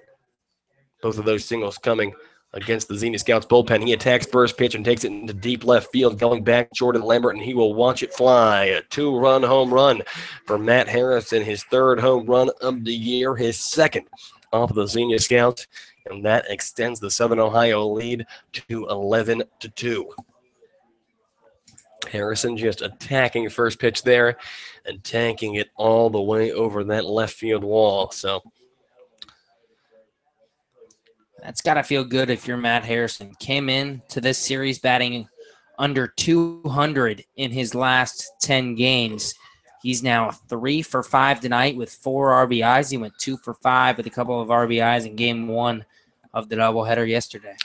First pitch to Connor Regan, big swing and a miss, and Regan looking like he was going for the fences there as well. 0-1 the count here with 2 away. The Scouts now trailing by a score of 11-2 here in the top of the 8th. The pitch, high and in, a little bit of chin music there from Brandon Wysong. Connor Regan, he has only been retired once. He flew out against Trenton Wood back in the 2nd inning. Since then, 3 straight singles. The pitch, and that one is roped into the glove of Joey Roddy over at third. A hard line drive, but Roddy shuffles over and makes the grab. Out number 3, but 2 runs, both of them coming on a 2-run home run off the bat of Matt Harrison on just 1 hit. And nobody left aboard for the Southern Ohio Copperheads. We are in the middle of the 8th inning. The Copperheads led the Scouts by a score of 11-2. Don't go anywhere, folks. We'll be right back. You're listening to Xenia Scouts Baseball on the Xenia Scouts Radio Network.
The pitch.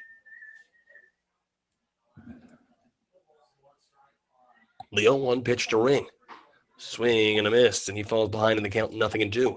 Kyle Casterly walked to lead this inning off. Sorry, we had all kinds of weird technical difficulties. We have been unable to go on the air even when it seems that we are on the air. But that's okay.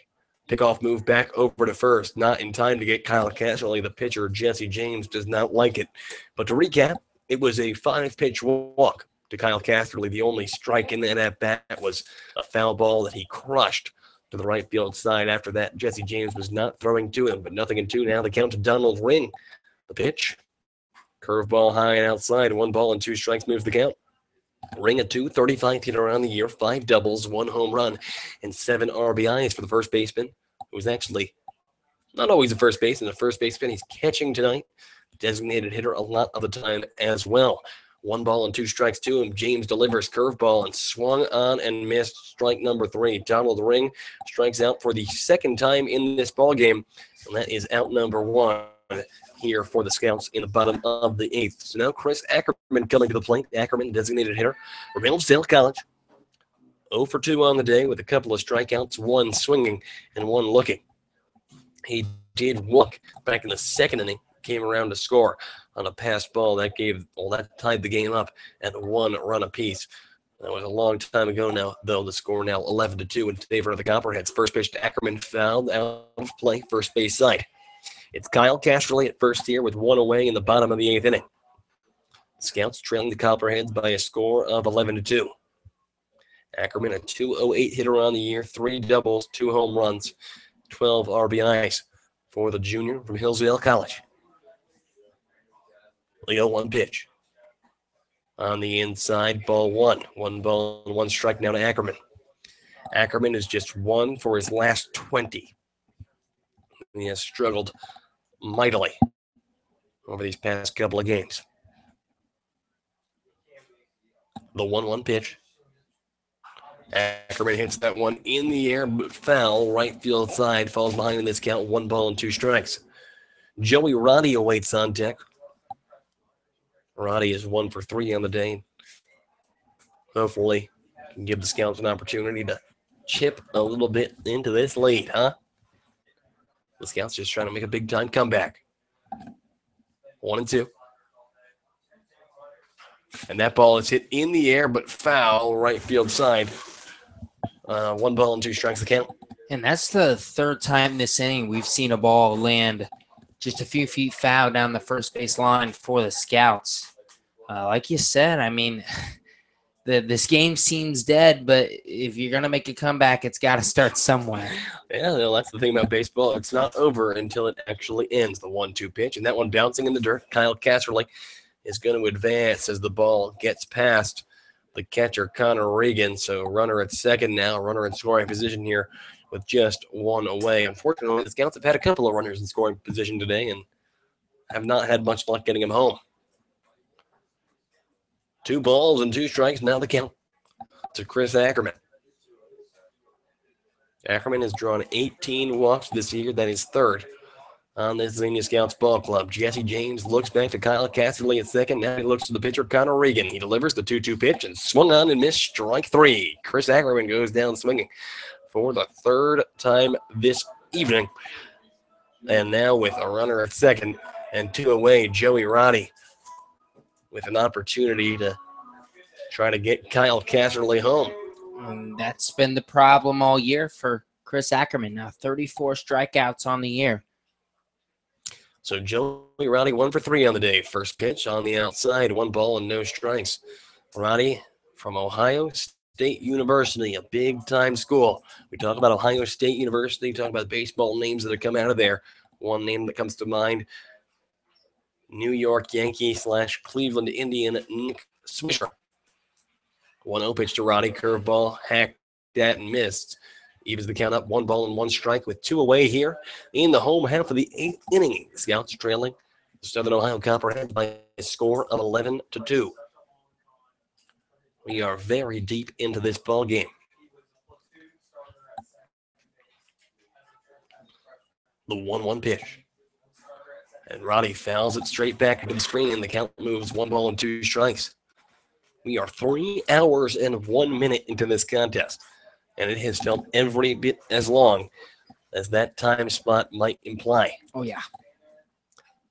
So Roddy awaits the 1-2 pitch from Jesse James. Kyle Casserly leads from second with 2 away. The pitch, and Roddy swing and a miss, strike 3. 3 outs for Jesse James, all of them coming via the strikeout. That is his sixth strikeout in 3 innings of baseball here. And that will do it for Xenia here in the bottom of the 8th. No runs on no hits. 1 man left aboard. We have reached the 9th inning of baseball. Xenia trails the Southern Ohio Copperheads by a score of 11-2. Don't go anywhere, folks. We'll be right back. You're listening to Xenia Scouts Baseball on the Xenia Scouts Radio Network.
We go into the top of the 9th inning here, and Brandon Wysong out to pitch another one. First pitch to Zach Walsh is lifted into medium right field, but Dylan Lottenville has that one. 1 pitch, 1 out. Zach Walsh is retired, so 1 away here in the top of the 9th. 11-2 is the score in favor of the Southern Ohio Copperheads, and the top of their order will bat now for the 5th time this evening. Or no, check that, the 6th time this evening. Daniel McFarland comes to the plate. McFarland, he is 3 for 5 on 3 for 5 on the day so far. First pitch to him, fastball right down the pipe, taken all the way, a called strike 1. McFarland, a 300 hitter on the year, 7 doubles, 15 RBIs. The center fielder from Eastern Kentucky. On the 0-1 pitch. And that one's hit in the air, foul territory, third base side. Chasing it is Joey Roddy. He makes the play in foul territory.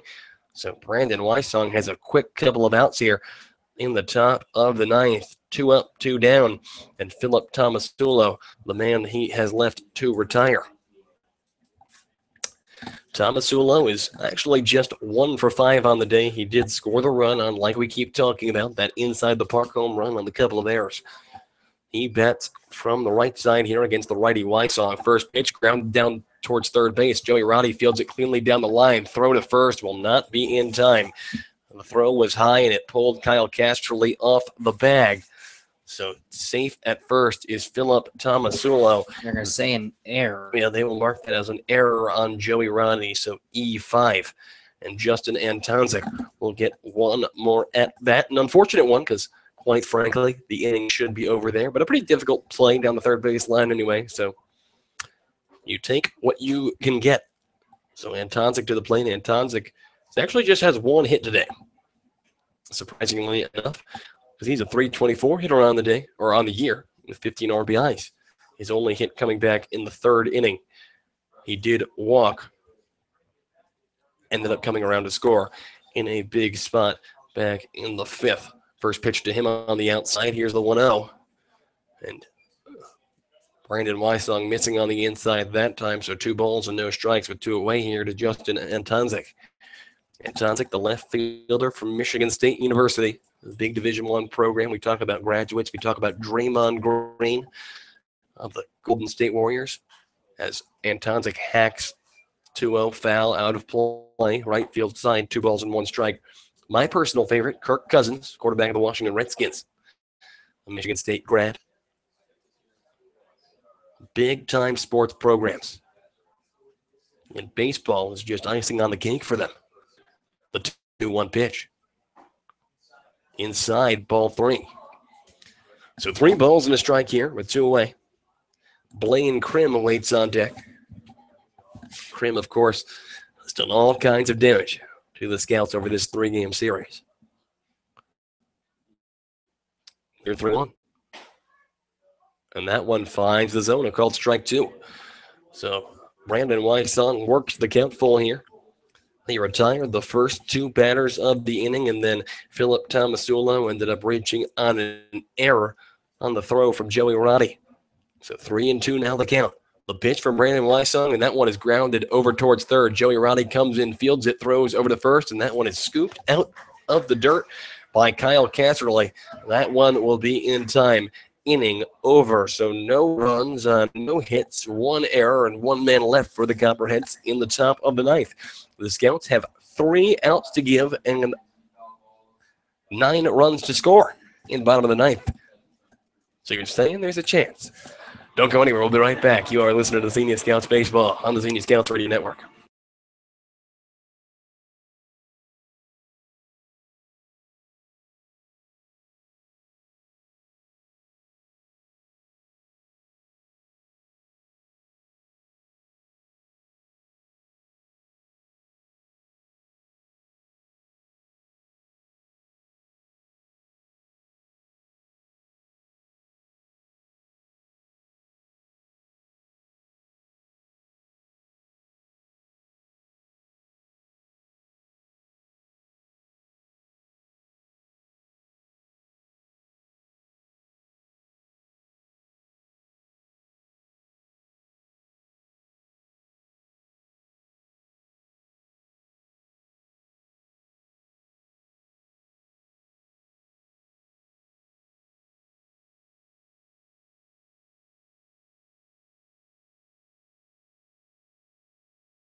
Bottom of the 9th inning, the Scouts trailing 11-2. Dylan Lattenville, Ange Bourgeois, and Francisco Andina. The Scouts' last best chances of trying to extend this game just a little bit longer. Lattenville's 0-2 on the day. He did draw a walk. First pitch from Eric Bezel, the new pitcher. A curveball missing on the outside. 1 ball and no strikes. Eric Bezel, only his 2nd appearance with the Copperheads. An inning and 2/3 innings pitched in his first game. 1-0 curveball upstairs, ball 2. In that inning and 2/3, no runs, no walks, 2 strikeouts.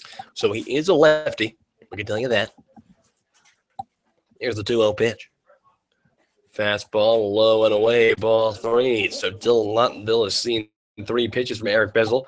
None of them have happened to find the zone, and Bezel is going to need to either get this one across or risk putting Dylan Lattenville over at first. The 3-0 pitch, a curveball upstairs and outside, and Dylan Lattenville draws his 2nd walk of the day.